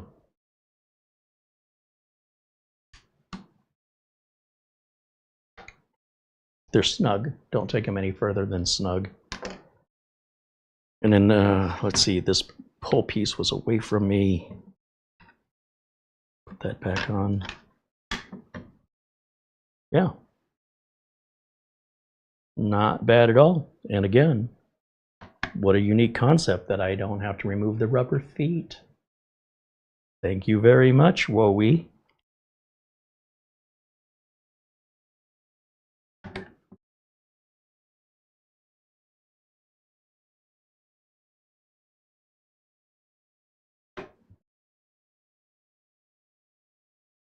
And he says that's a nice internal layout. Yeah, I think it's pretty good. I don't know what more you can want.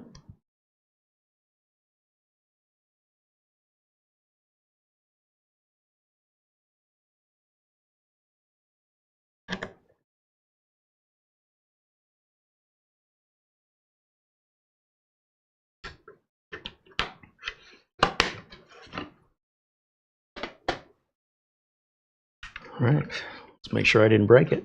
I'm sure I did. I'm just going to plug my keyboard and mouse in the front, even though it's a waste of a fast USB port. I wouldn't set it up that way permanently. But for our intents and purposes here today, just get her done. HDMI. And our internet cable. Turn it back on. Let me get my flash drive with my utilities on it so we can run some tests.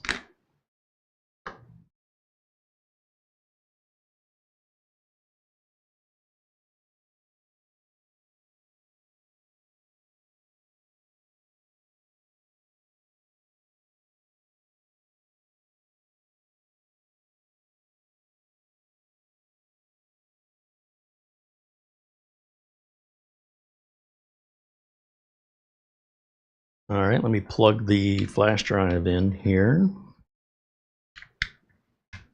There we go.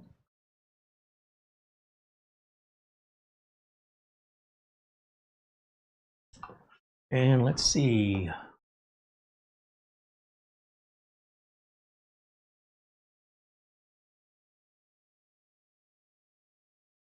You know I like to install VLC. We'll drag that over. We want to run Crystal Disk Info just to get more information on the drive. We'll run Crystal Disk Mark Portable to get some performance numbers on the drive. We can grab Cinebench just to see how this machine will perform under that intensive CPU test while we monitor the temps with hardware info. And then we've got Uncle Carey's Windows 11 optimizer. We could throw that on there, which I think may have been updated. Let me see. Start that up. Have it check for updates. I think Nick put another update on this.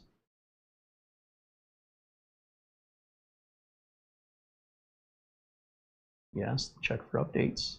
Yep, there's a new update. So what I have to remember to do, what's going to happen is the update downloads here, and it's going to erase this old one. So this will be removed here in just a second.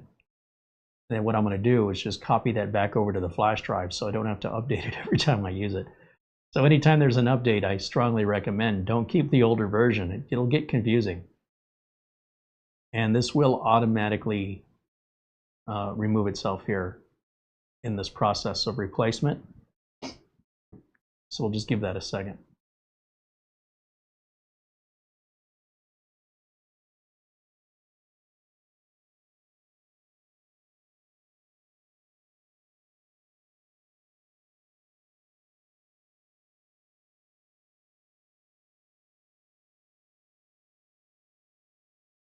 I'm so impatient right now. I just want to click on it, see what it does.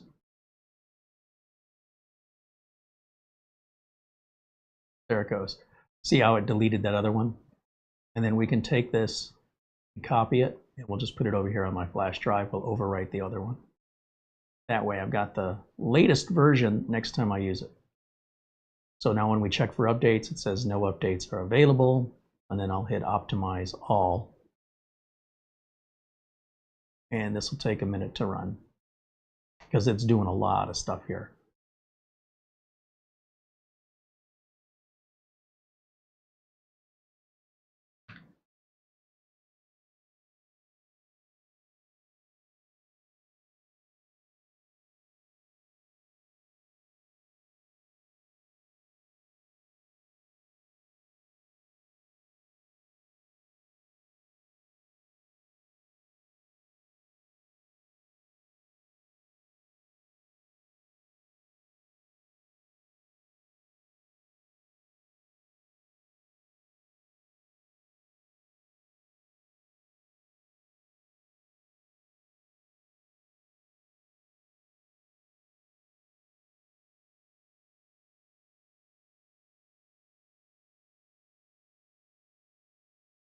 Almost every brand new computer I ever get, the manufacturers are not running disk cleanup. So you could have gigs of temp files on a brand new machine. They're not hurting anything other than they're consuming space you might want to use yourself. So it's always a good idea to run disk cleanup. It's everything we're doing in the optimizer is all built into Windows. It's just in many different folders and subfolders and windows and sub-windows. So we put it all in one pane of glass, as you will, and or as they say. And because this is an international version of the Windows 11 installer, it's had all these other language resource files taking up space that I'm never, ever going to use unless I start speaking other languages all of a sudden. So I would rather have the space than consume space with language resource files I don't need. And so that's all part of what disk cleanup does. Along with, Windows update cleanup, Windows log file cleanup, temp file cleanup, etc., etc. So we built all of this into the utility, into the optimizer to just take care of it lock, stock, and all of it. While that runs, let me take a look here in the chat and see what's going on. Mark Leibowitz wants to know, does anybody even use the phone link amp? I tried it for a few days, then removed it. It's more of a nuisance than a help. I agree, Mark. I agree with you.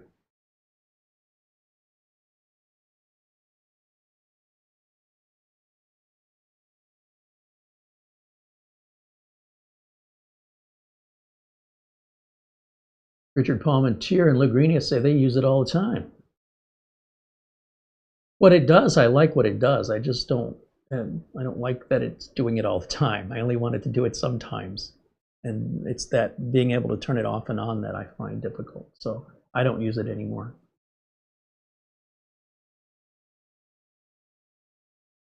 Richard Palmentier, do I have to buy the new optimizer? Yeah, the optimizer is it's a Windows 11 optimizer. It's its own product. It's not related to the Windows 10 optimizer, so it's not an upgrade. It's a whole new product.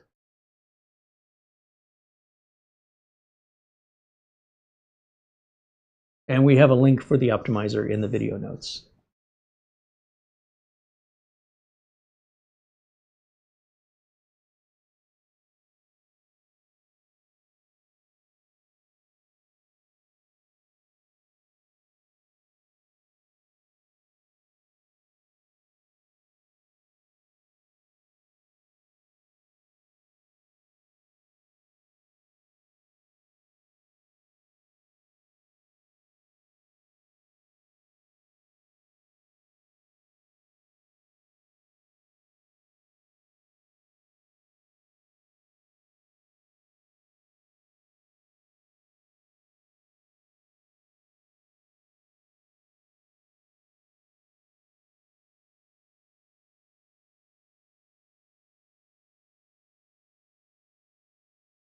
As you can imagine, I mean, just based on how long this is taking, you get an idea of how much is being cleaned up off of this brand new machine that is consuming valuable real estate of our solid state drive.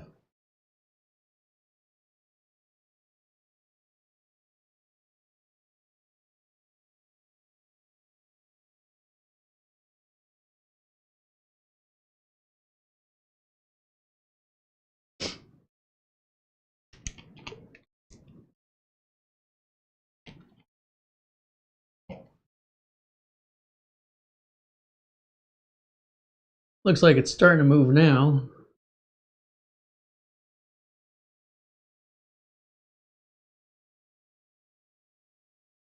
This also fixes the network browsing issue. It does so much. Like I said, we did a video going through it, and we're still polishing it. There's still some things to work out, but it's 98% there.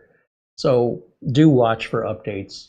There should be some more updates coming out, if not weekly.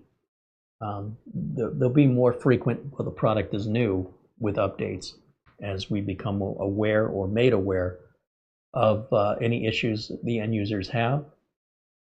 So we can verify that it's something to do with the optimizer, and if so, we can address it, and then that will result in another update. But the updates are free for the life of that utility, for the Windows 11 utility. And support is there too through D7X Tech for the life of the utility. And what else can I tell you about it? There's no activation, there's no subscription.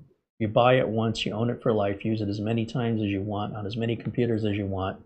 We only ask that you don't copy it and give it away, because I mean, if you want to see the channel shrivel up and disappear, or have our efforts focused on more things like content instead of on utilities, then we have to do what keeps us up and running. And we're just on the honor system on this. You know, we're assuming most people are not going to want to steal from us.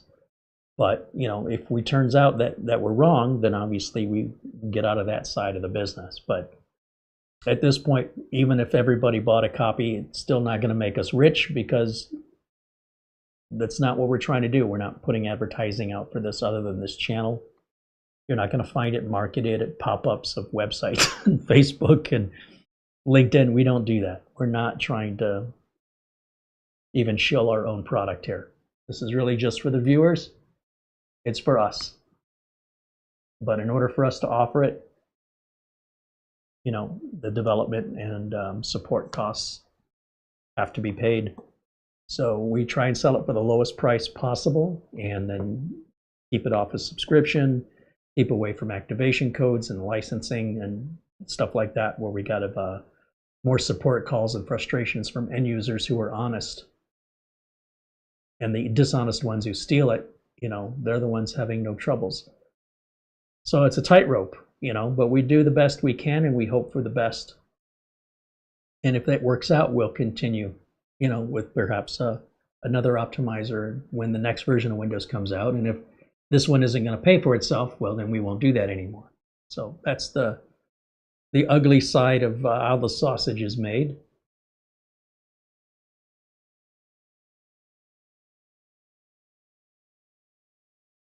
Wow, this is really taking a while. Anytime you do a disk cleanup for the very first time, you can expect it's going to be a few minutes, because, you know, it's cleaning up everything that's never been cleaned up before. So this is normal.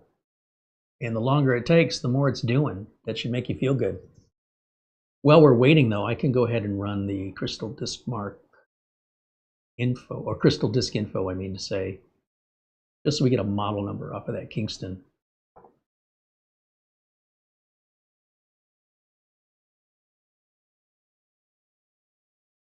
That didn't really answer my question. It is a Generation 4 drive that is working in Generation 4 mode. Gen 4 by 4. It's been powered on 11 times, and it's got 1 hour of use on it.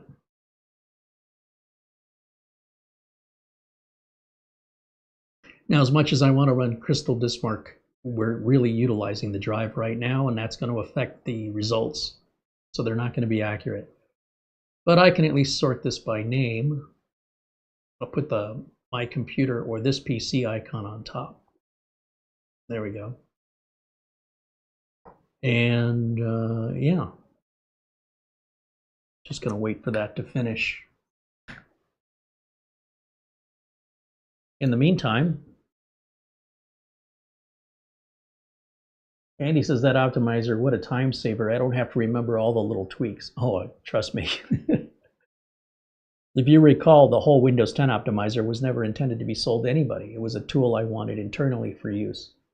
And when I started showing it to you guys about, look, I don't have to do all those little steps anymore, it was you guys who said, well, would you sell it to me? It didn't even occur to me to offer it for sale. I was just trying to solve a problem I was having.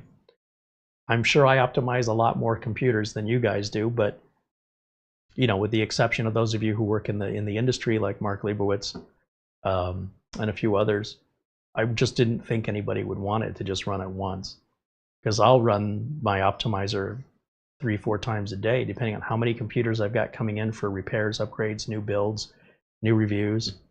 Yeah. And so if you can imagine doing all of those steps by hand multiple times a day, or even if it's once a day, but nearly every day of the week, it gets old real quick. So to be able to just hit a button and say go, and it takes care of it for me, well, that's why it exists primarily.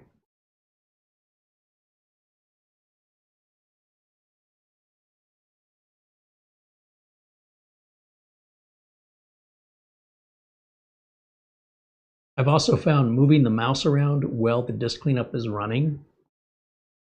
I've seen it where it seems like it's stuck, and then I move the mouse, and this is a Windows thing. It has nothing to do with us. And all of a sudden it's done, just by coincidence when I move the mouse. So I do check it from time to time to make sure it is in fact still running. And then once this is all done, it's going to want to reboot the machine. So do expect a reboot to be necessary, just like the previous optimizer.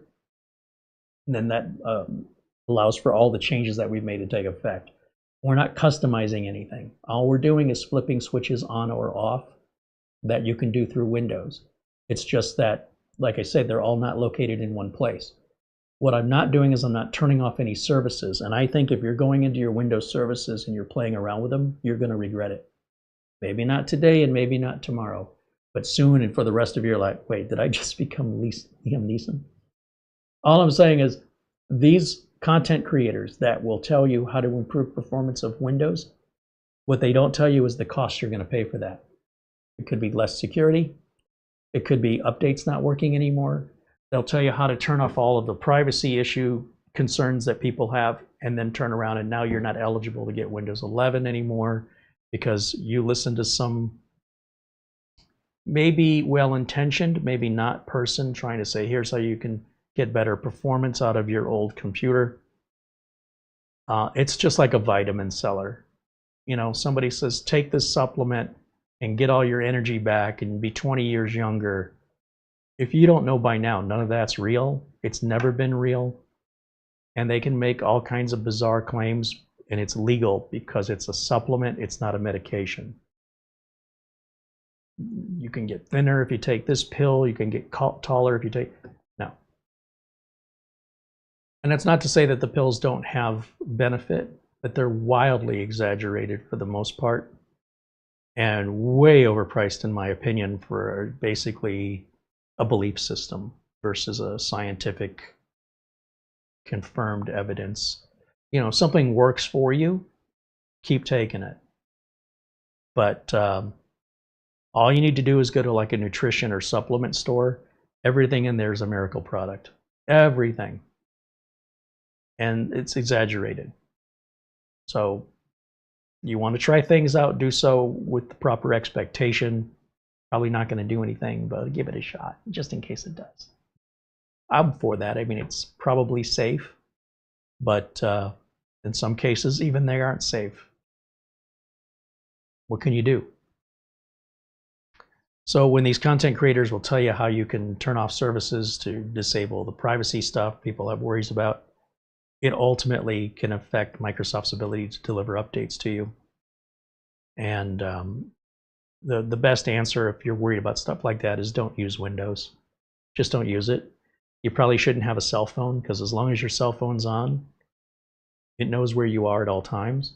On top of that, if you download any apps on your cell phone, they're often selling that data. Like there's an app called Gas Buddy to help you find cheaper gas. That's owned by Allstate Insurance Company, and the data is sold that can result in insurance companies dropping you. They can see how, you know, all kinds of data is collected on your phone in exchange for you to get this free app. Those loyalty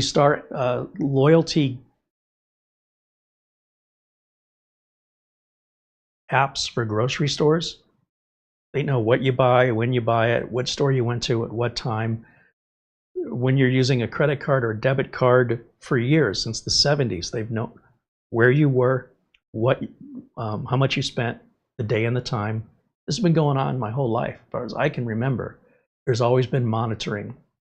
The good news is nobody cares, right? The only reason they're monitoring you is to try and find things to promote to you that they think you're most interested in. I don't need to see advertisements for diapers. It doesn't do me any good. It's a waste of marketing money. But if they notice you're buying diapers, then they may offer you coupons for diapers, or there may be pop-ups for pacifiers and baby food, etc., etc., etc. It's not really harmful. Some people will insist that it is, but those people, we shouldn't be hearing from them, because in order for them to tell us that they don't like it, they have to more or less expose themselves online to the very place that they're complaining about is stealing their privacy. So if they really cared about privacy, we'd never hear from them because they wouldn't be here. So to do so makes you a hypocrite, because there's no way you can truly be private online. It doesn't exist. It's all in your head. VPNs make a lot of money tricking people into thinking you're somehow secure. or that your data can't be seen by anybody. It's just not true. It's not true. In fact, one of the VPNs, a big one, just filed for bankruptcy recently. Who was that? Let me see here real quick.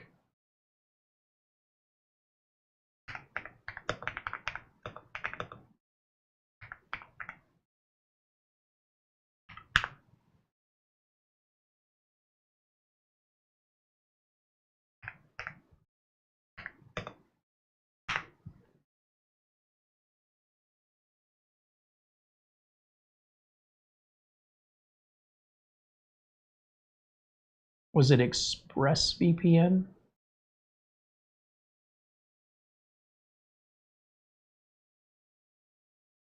I can't remember. They'd been around for quite a while.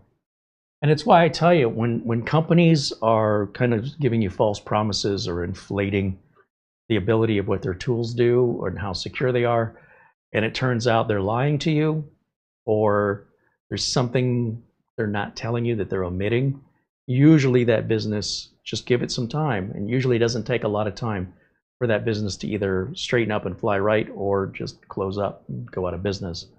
I'm trying to remember which one it was.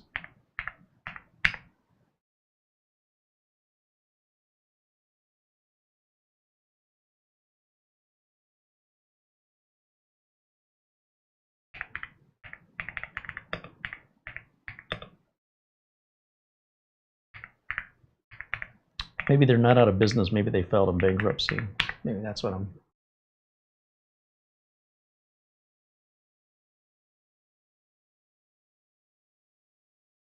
Consumer Reports has a review they did on VPNs, and you know, if you're a corporation and you're protecting customer data, this is a different VPN than what consumers buy.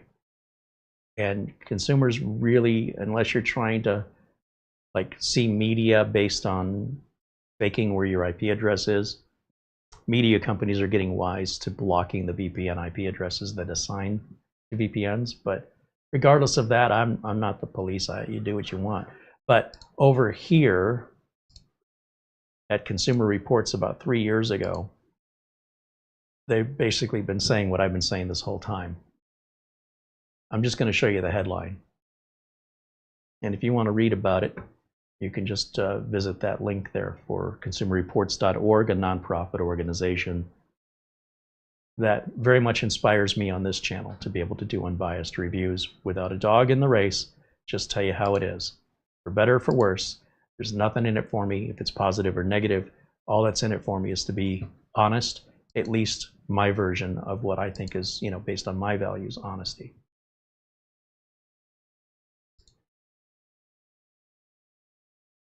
All right, looks like we're ready for our reboot. Oh, is this wanting PC Manager? I'll say no. Let's go ahead and reboot it. I'm looking at a really small window, so I'm assuming that was asking me about PC Manager. I actually didn't read it. I'd have to make the screen bigger to do that.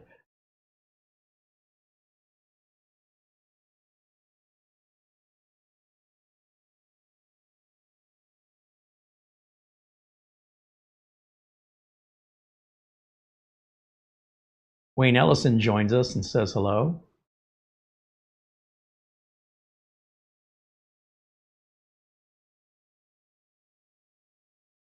Lugrinia says he's got 3 go-to tools in his tool bag: Carey's Optimizer, RoboForm, and Acronis. Yeah, those are fantastic tools. Needless to say, those are all tools I use myself.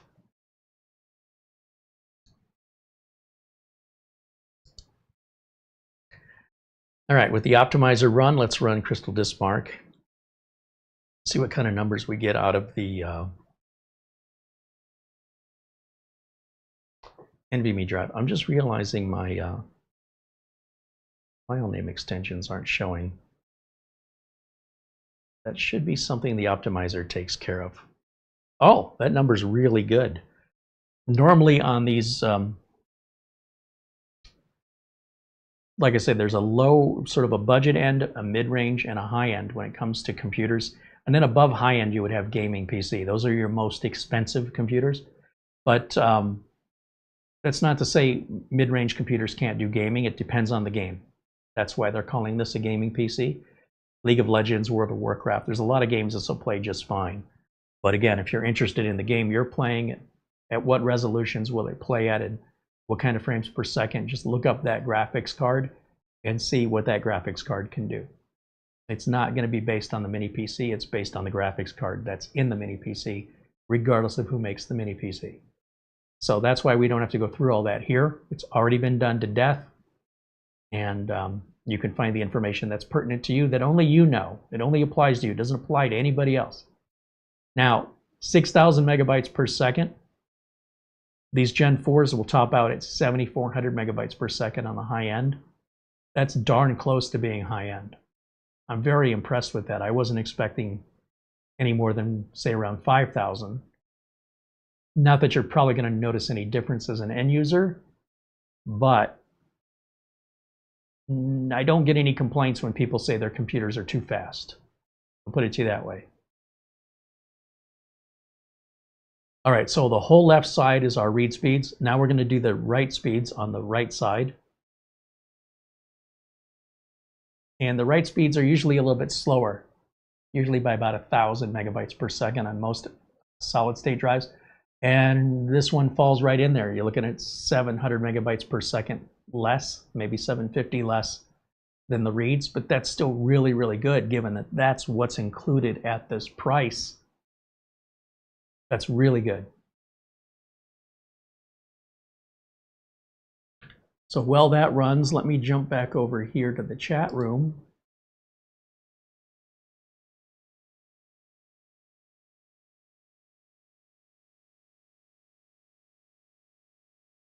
Doman 2000 said today I was asked to help an older person with an erratic wireless mouse, and can you imagine it was still one with a ball inside? Yikes. I'd say they got their money's worth out of that.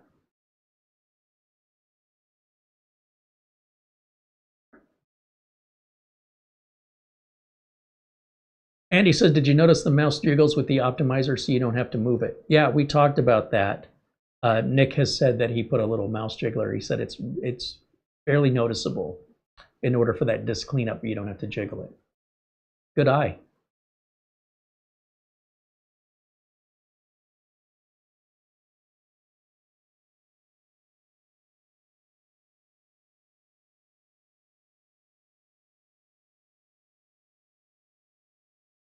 Yeah, I'm trying to remember who the company, which VPN was it? I thought it was ExpressVPN, but I could be wrong.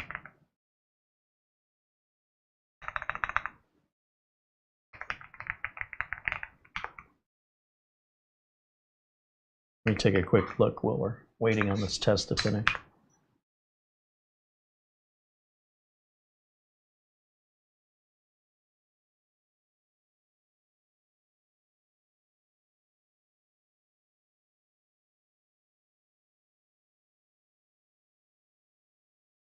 Oh, you know what?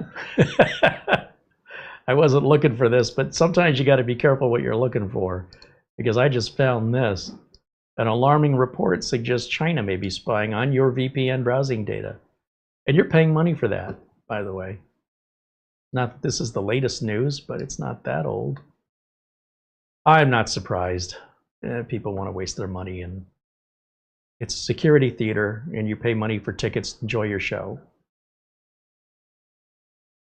But I'm here to tell you how it is. May not be what you want to hear, but I would hope that you want to hear the truth. All right, let me get back over to our results. And oops, what did I just do? Go to full screen on this side. Okay, now I see it the way you at home see it. File, save image, crystal, disk, mark. Then under JPEG on the desktop, save it. All right, then I don't have to run that test anymore. And then we'll run hardware info. Get that fired up.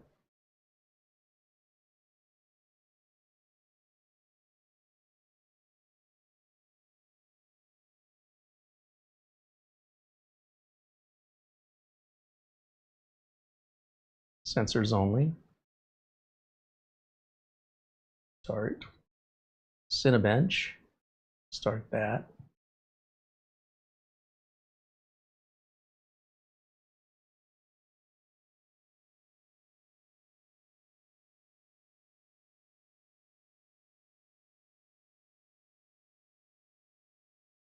And let's see. Oh, that's not what I wanted.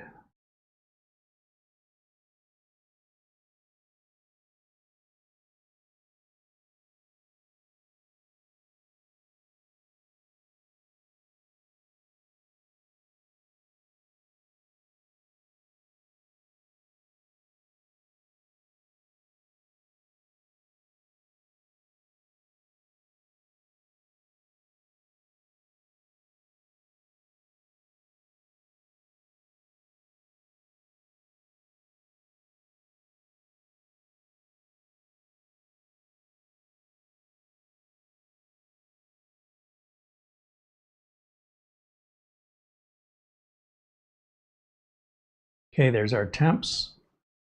Current temp, minimum temp since we started monitoring with the software, and the highest temp since we started with this software. Let's go ahead and start the torture test. Hit start on the multi-core, and this is going to heat it up for 10 minutes. And after those 10 minutes, it'll run the benchmark. And we'll keep an eye on those temps. What I'm looking at right now is this end right here. And I don't hear this machine at all. Like I know we have a CPU fan, and I know we have that cooling fan on the other side for the RAM and storage. But I'll be darned if I can hear a thing. It's just there. I mean, it's absolutely, the fans are running. I do hear them, but they're very, very quiet. Very quiet. And usually in a test like this, when your temps are hitting 80 degrees, that's when you're going to hit your maximum fan speeds for cooling. And obviously the maximum fan speeds should lead to the maximum noise. But this is really, really quiet. So while that runs, let me take a look here in our chat room and see if you have any other questions for me. I think after this, it'll wrap it up for the show for today. We'll finish this test, and then we'll do our single core test. So we should be done here in about the next 20 minutes. And while the test takes 20 minutes, essentially 10 minutes for each test, I'm here to engage. If you have any questions, comments, this will be the time. I invite you to interact with me while we're live.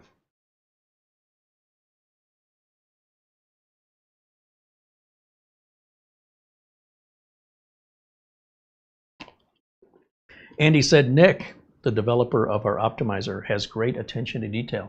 Indeed, he does.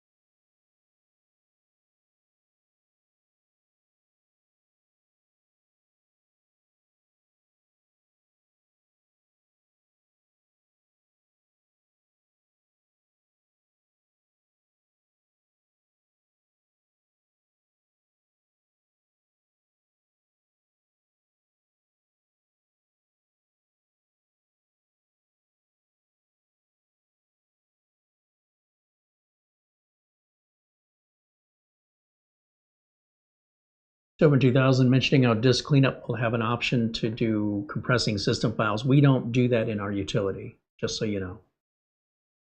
And if you have questions about that, you should ask Nick. Nick is not using the same kind of interface you guys are using, and he can manually control, and in fact is manually controlling those disk cleanup options. And they are pre-selected to be optimal. Therefore, the compressing thing is not being utilized in our disk cleanup. Just so you know. But if you are running the regular Windows disk cleanup, I think there's a checkbox for that, if I'm not mistaken. And feel free to ask Nick if you want those kind of technical details.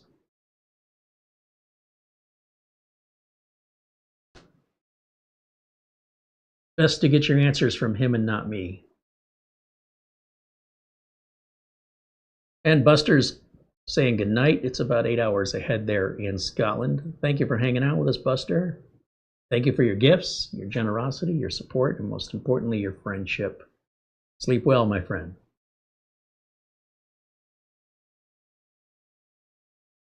And Doma2000 said, yeah, he was talking about regular disk cleanup. Yeah, there's some confusion that Nick is just running the regular disk cleanup just to avoid any misunderstanding. That is not what he's doing. He's enabling the features of disk cleanup we want to use.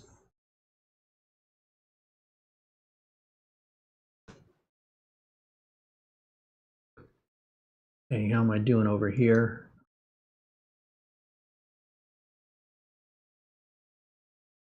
So we do see an 88.1 degrees Celsius peak temperature. I'm guessing it's throttling at 88, so we'll never really get much hotter than 88, and that keeps your CPU from getting too hot. But at the same time, you definitely want the CPU to work to its fullest ability.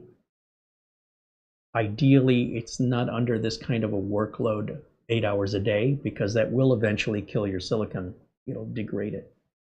But it is supposed to, just like turbo on a car, it's supposed to turbo up when needed. And that's exactly what it's doing, but not to the point that it's going to overheat or degrade the silicon. And the engineers have determined that'll be 88 degrees, because once it hits 88.1, that's where we see the red. I agree with that 100%. I'm curious, does this have the AMD software? Yeah, it does right there. The AMD Adrenalin. And we can always check that for an update as well. In fact, if you're running an AMD system, I hope you're running the latest version of the Adrenalin software. If you want the best security, performance, and reliability, it's a free update, but a lot of times you have to go and do it yourself.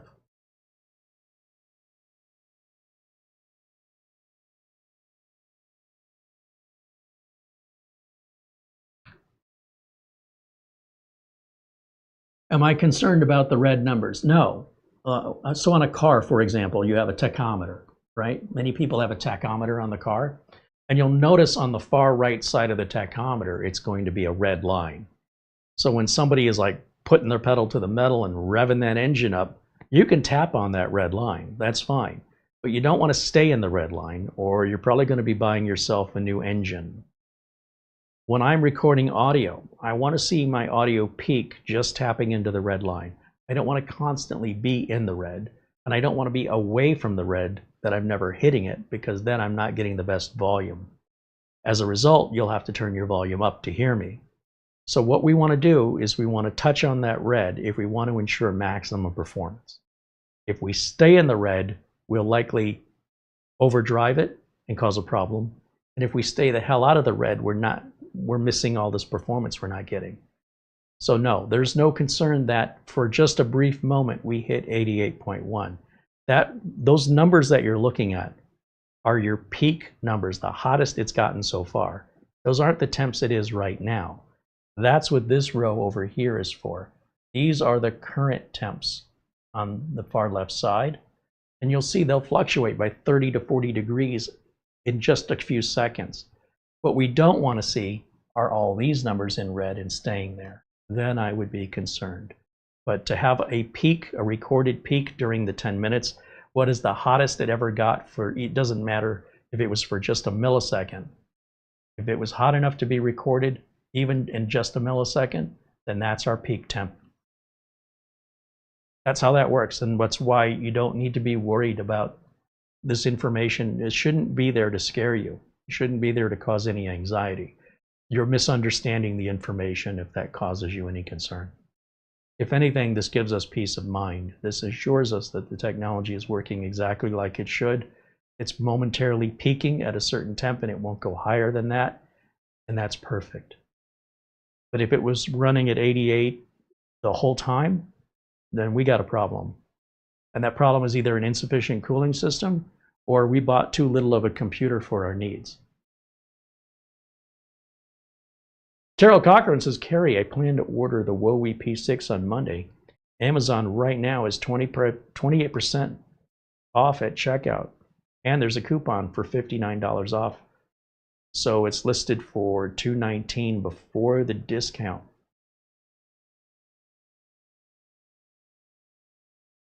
So that would bring it down to, what, $120 or something? Let's take a look. The WoE P6 over at Amazon. I know we reviewed the WoE P6 a couple of weeks ago, right? Yeah, I see $229. That is a Ryzen 5 3550H, 16 gigs of DDR4 RAM and 512 gig of storage.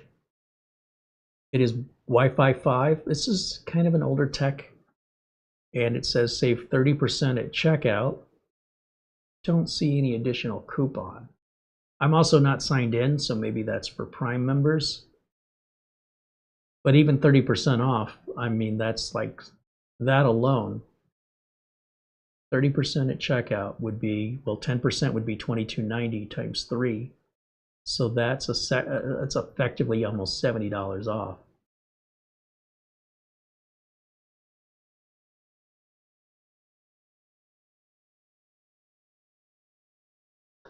Which would put that PC right around $150, $160.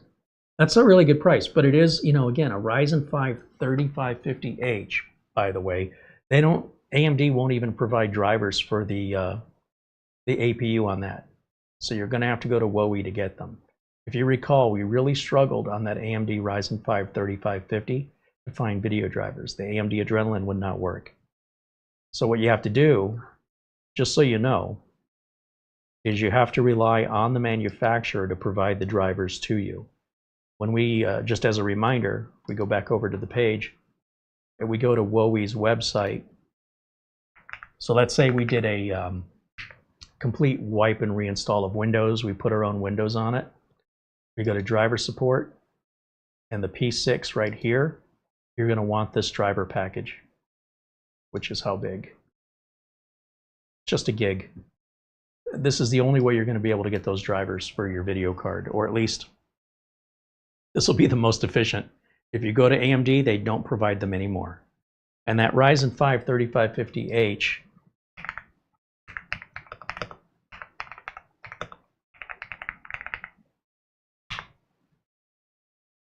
is a 6-year-old chip. That's why it's so inexpensive. But that doesn't mean it's bad. You know, the warranty still applies. The problem is these computers are just depreciating the longer they sit on shelves. So you're going to see more and more aggressive pricing until they blow this inventory out. I don't believe they're making this model anymore, and that these are models that were made previously. And that's why, you know, they're so old. Even AMD says we're not providing drivers. If you need drivers, go to your manufacturer. So even AMD isn't being so bold as to say it's too old, it's obsolete. They're just saying, we as a company, we're not going to pay our engineers to develop any more drivers for this chip that's 6 years old. But if any third-party manufacturers want to, that's their choice. So just so we understand that correctly, it is a good deal. No doubt it's a good deal, but there's a reason why it's a good deal. That's all I'm trying to say. It's not necessarily a bad thing.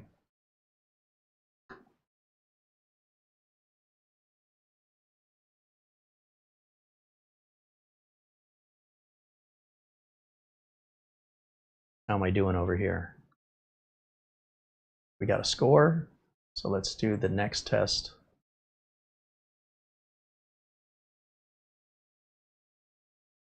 And once again, it's going to warm up for 10 minutes.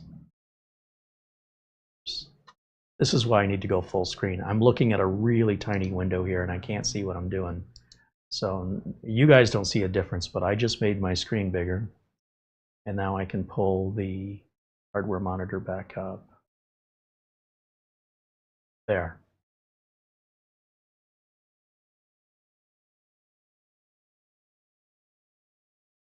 And again, the 88.1 is where it stays. We're currently in the 50s, 40s, 60s, 70 degrees Celsius range. Our final score here on the multi-core puts us in line with an early Threadripper, first-gen Threadripper.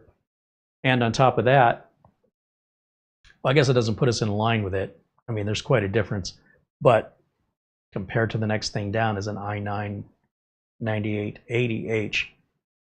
And, you know, this was a pretty expensive chip when it came out a few years ago, 6 years ago.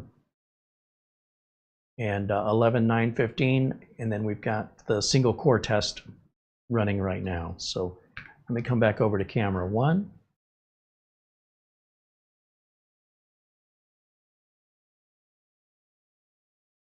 Yeah, Terrell Cockram said he watched my video before he decided to buy it. Yeah, because I think I did run into a little bit of a problem on the. We've seen a lot of 3550s lately because they're really aggressively priced. And I remember when I did the clean install, even when I backed up the drivers, I still didn't get the video driver, which I still don't understand why. But at least with Wowie, we can get the driver from them. And if you have a 3550, regardless of who makes it, that Wowie driver will work for you. Just so you know.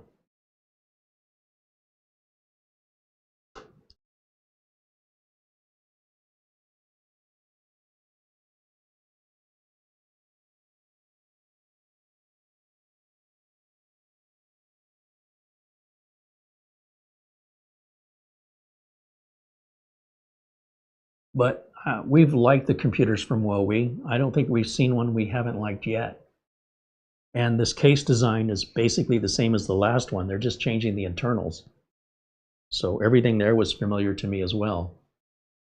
Oh, I guess I don't need my flash drive in here anymore. Take that out.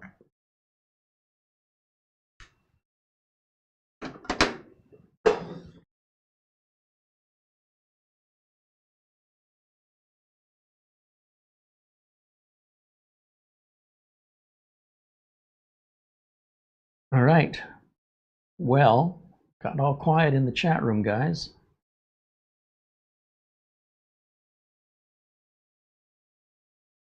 We're here a couple more minutes to get our final results. We are back live tomorrow, Monday at 1 p.m. Phoenix time. That's 12 p.m. Pacific, 3 p.m. Eastern for our members only video. If you're a member, I hope you will join us on our Monday video because it's only for members and it will only be for members. There's a new version of the Nano KVM app is now 1.2.0. I was saving that for tomorrow's show. I've also been playing around with the Pico KVM some more, and the more I play with it, the more I like it. So I ordered 2 more of them. I'm trying to edit the members only video, but I did things in kind of a backwards way, and I'm trying to move pieces around, and the edit's a mess. Part of me is like, I should just wait till I get the next one and just do a fresh unboxing and setup now that I know what I'm doing. But on the other hand, I did get it all done. I just have to rearrange it in editing. I hate editing. I hate it. But there are occasions when we do members only videos that we cut pieces out to provide to the public, but the entire members only videos are only available as a benefit of being a member, along with all of our video archive. And again, without the members, we just wouldn't even have a channel at this point. So it's the least we can do in order for us to show them the same kind of support and generosity that they show us. And we're happy that we can offer content free for non-members just to watch on YouTube for free, like we used to be able to do back when YouTube advertising used to pay the bills. And we just have to come up with another clever way to replace that without, you know, selling out to sponsorship, unless we have a sponsor we truly believe in, like VIP-URCDKEys is a real example of that. But that's not No, we need like bigger sponsors. But in the meantime, so long as we have our members, we're happy to create content that people can watch for free, except on Mondays. And that's only for the members for that reason. Andy says, thank you, Carey and Mara, for a great mini review. Thank you, Andy.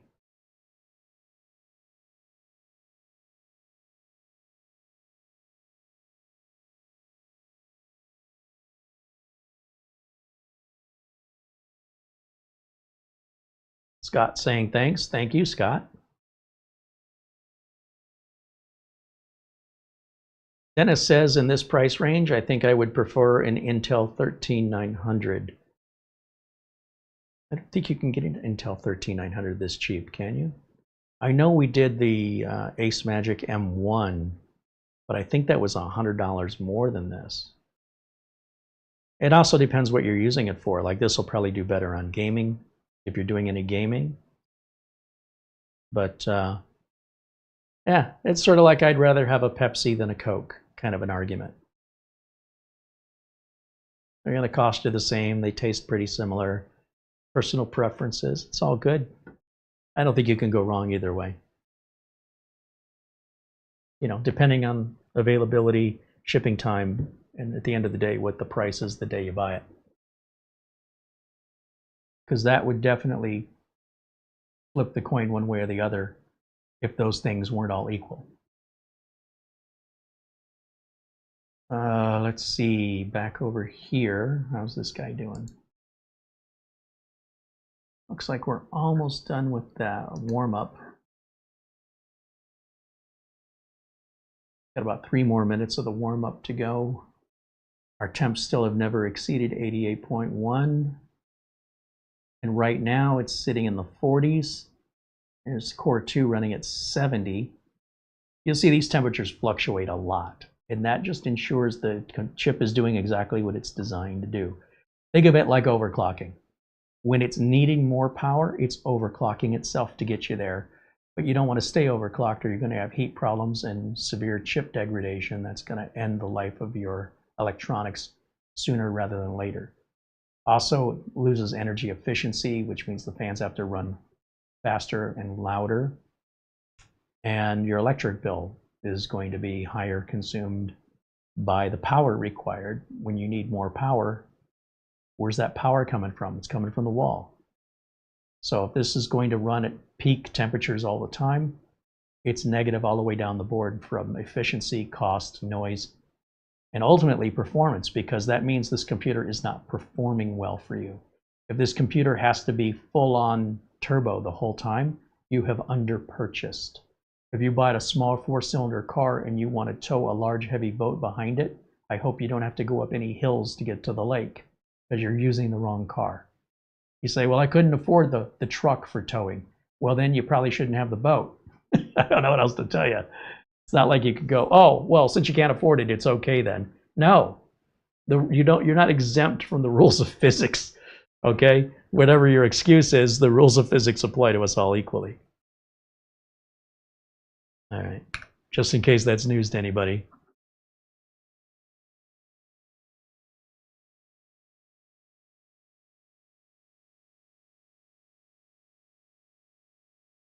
Andy said he's going to check out that Wowie P6. He's looking for an inexpensive computer for his ham station. Yeah, that would be perfect. Probably be overkill for that, honestly.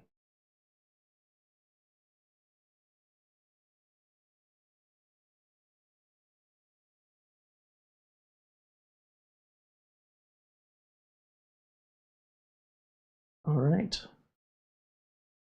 Pretty quiet today.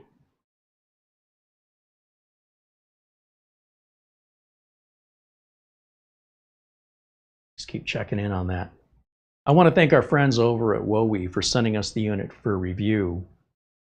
And I think it says a lot about a company when they believe in their product enough that they can say, go live, Carey. Go ahead and try and find something negative, right? Versus other companies that say, well, we need to see the video before you show it to your audience. That tells me there's something about the product they're worried about, and they're hoping I don't find it. And if I do find it, they're going to tell me, I can't tell you about it. We don't make deals like that. So there's certain brands you don't see here, and it's up to you to assume why they're not appearing. Maybe they're not offering, or maybe they're offering under conditions. But if you notice there's a lack of certain brands on my channel, I'll let you come to the conclusion why that is. If you also notice the opposite, where we're seeing a lot of the same brands over and over again, I wouldn't be reviewing a product if I thought the product was going to be bad. I wouldn't even waste my time. So every product you see on the bench, I have hope that it's going to be amazing. And I'm also cautious until I verify it.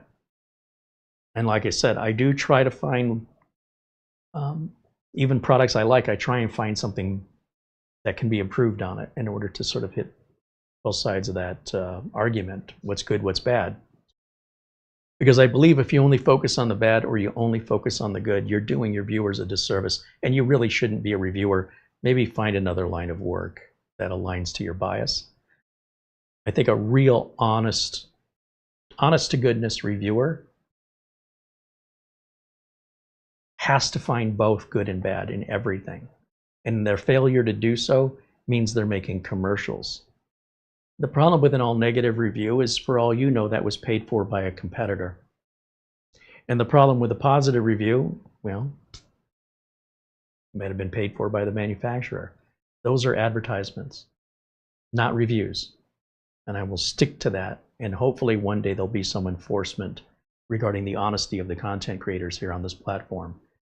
I don't know if it's ever going to happen, but until it does, it's on you to identify omissions from the video. And a lot of times when a video is edited, you've got to wonder what you weren't able to see.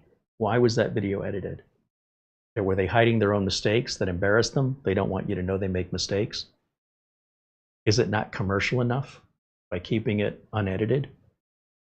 They might say professional, I'd say commercial.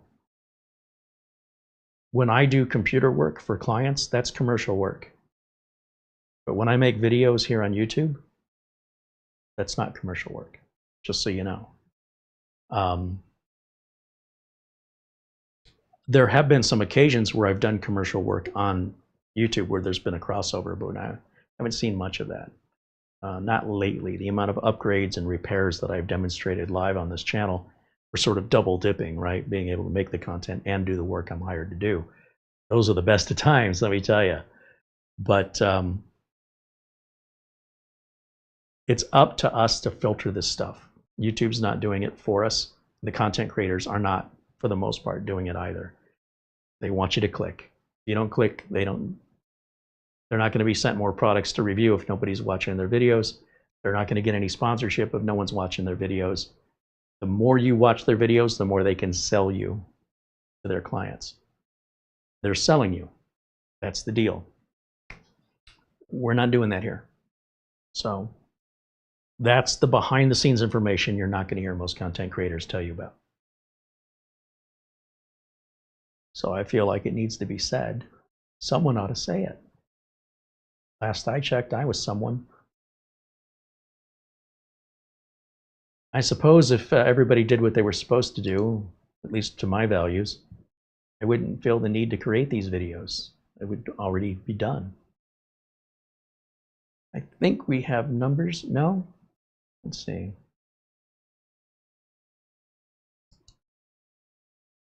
Just about done there. I think it's drawing behind this window.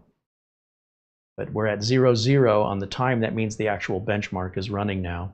Single core is never going to be impressive, but we're just going to run this test on one of those CPU cores. You notice how we have 6 of them? 0 is 1, 1 is 2, 2 is 3, 3 is 4, 4 is 5, 5 is 6. Why? Because we started at 0.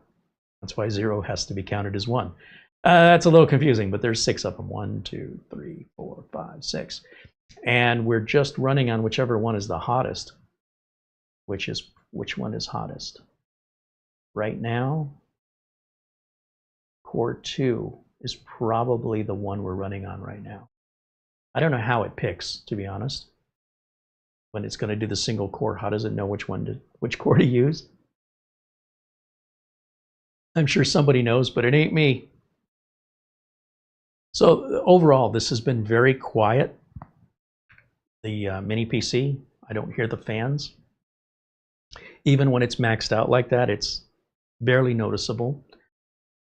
That coupon price is not the regular price. It's on sale right now, just so you know. I expect we're going to see more sales as we head towards Black Friday and, of course, the holiday season. However, you know, depending on inventory levels and how aggressive they want to be, depending on the sale, will there be cheaper prices for the same thing in the future? I don't know. I really honestly don't know. I think it's a really good price directly from Wowie, and I'll find out why I'm not seeing the same price at Amazon, because I thought they were the same, but maybe a misunderstanding. In the meantime, thank you so much for watching. Thank you to all of our members for supporting us. Thank you to Mara for all of the work she does as our channel administrator. She answers your emails. She does our thumbnails. She does our video descriptions. If you want to write into us, if you have any questions for us, you can reach our email right there, showcasecreate@gmail.com. And Mara will be getting back to you within 24 hours, usually faster than that. So if you don't get a response from us within 24 hours, it's likely because you've mistyped the email address, or we responded and it's in your spam folder and you haven't noticed. So that's the most common reason people will get responses from us. And we always love to hear from you. So reach out if you want to share a build or an experience, mini PC, found a good deal, let us know. We'd love to hear from you. And if it's anything involving me, she'll bring it to my attention. But that way things get done a lot faster when everything doesn't fall on me to do it. It'll be 3 weeks before I get to it. So thank you to Mara for all the work she does there behind the scenes, including arranging for us to have the Wowie P8 here for you today to review. That's all her doing.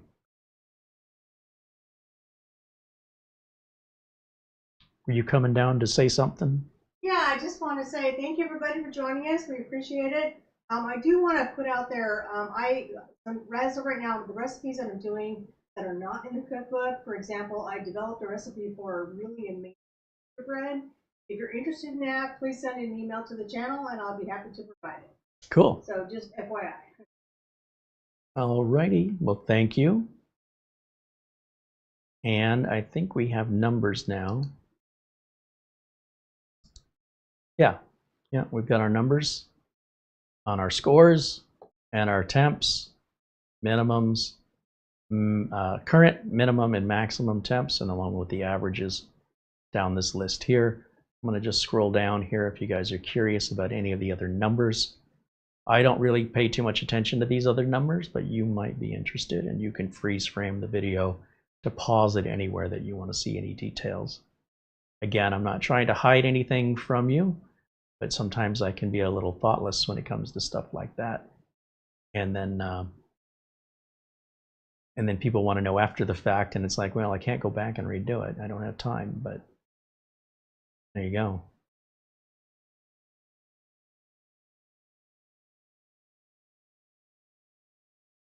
All right. Hope you enjoy the rest of your Sunday. And thank you so much for hanging out with me this afternoon. I'll look forward to seeing the members tomorrow, 1 p.m. Phoenix time, 12 p.m. Pacific, 3 p.m. Eastern. If you're a member, I hope you'll join us in our live chat, and see you tomorrow. Until then, bye for now.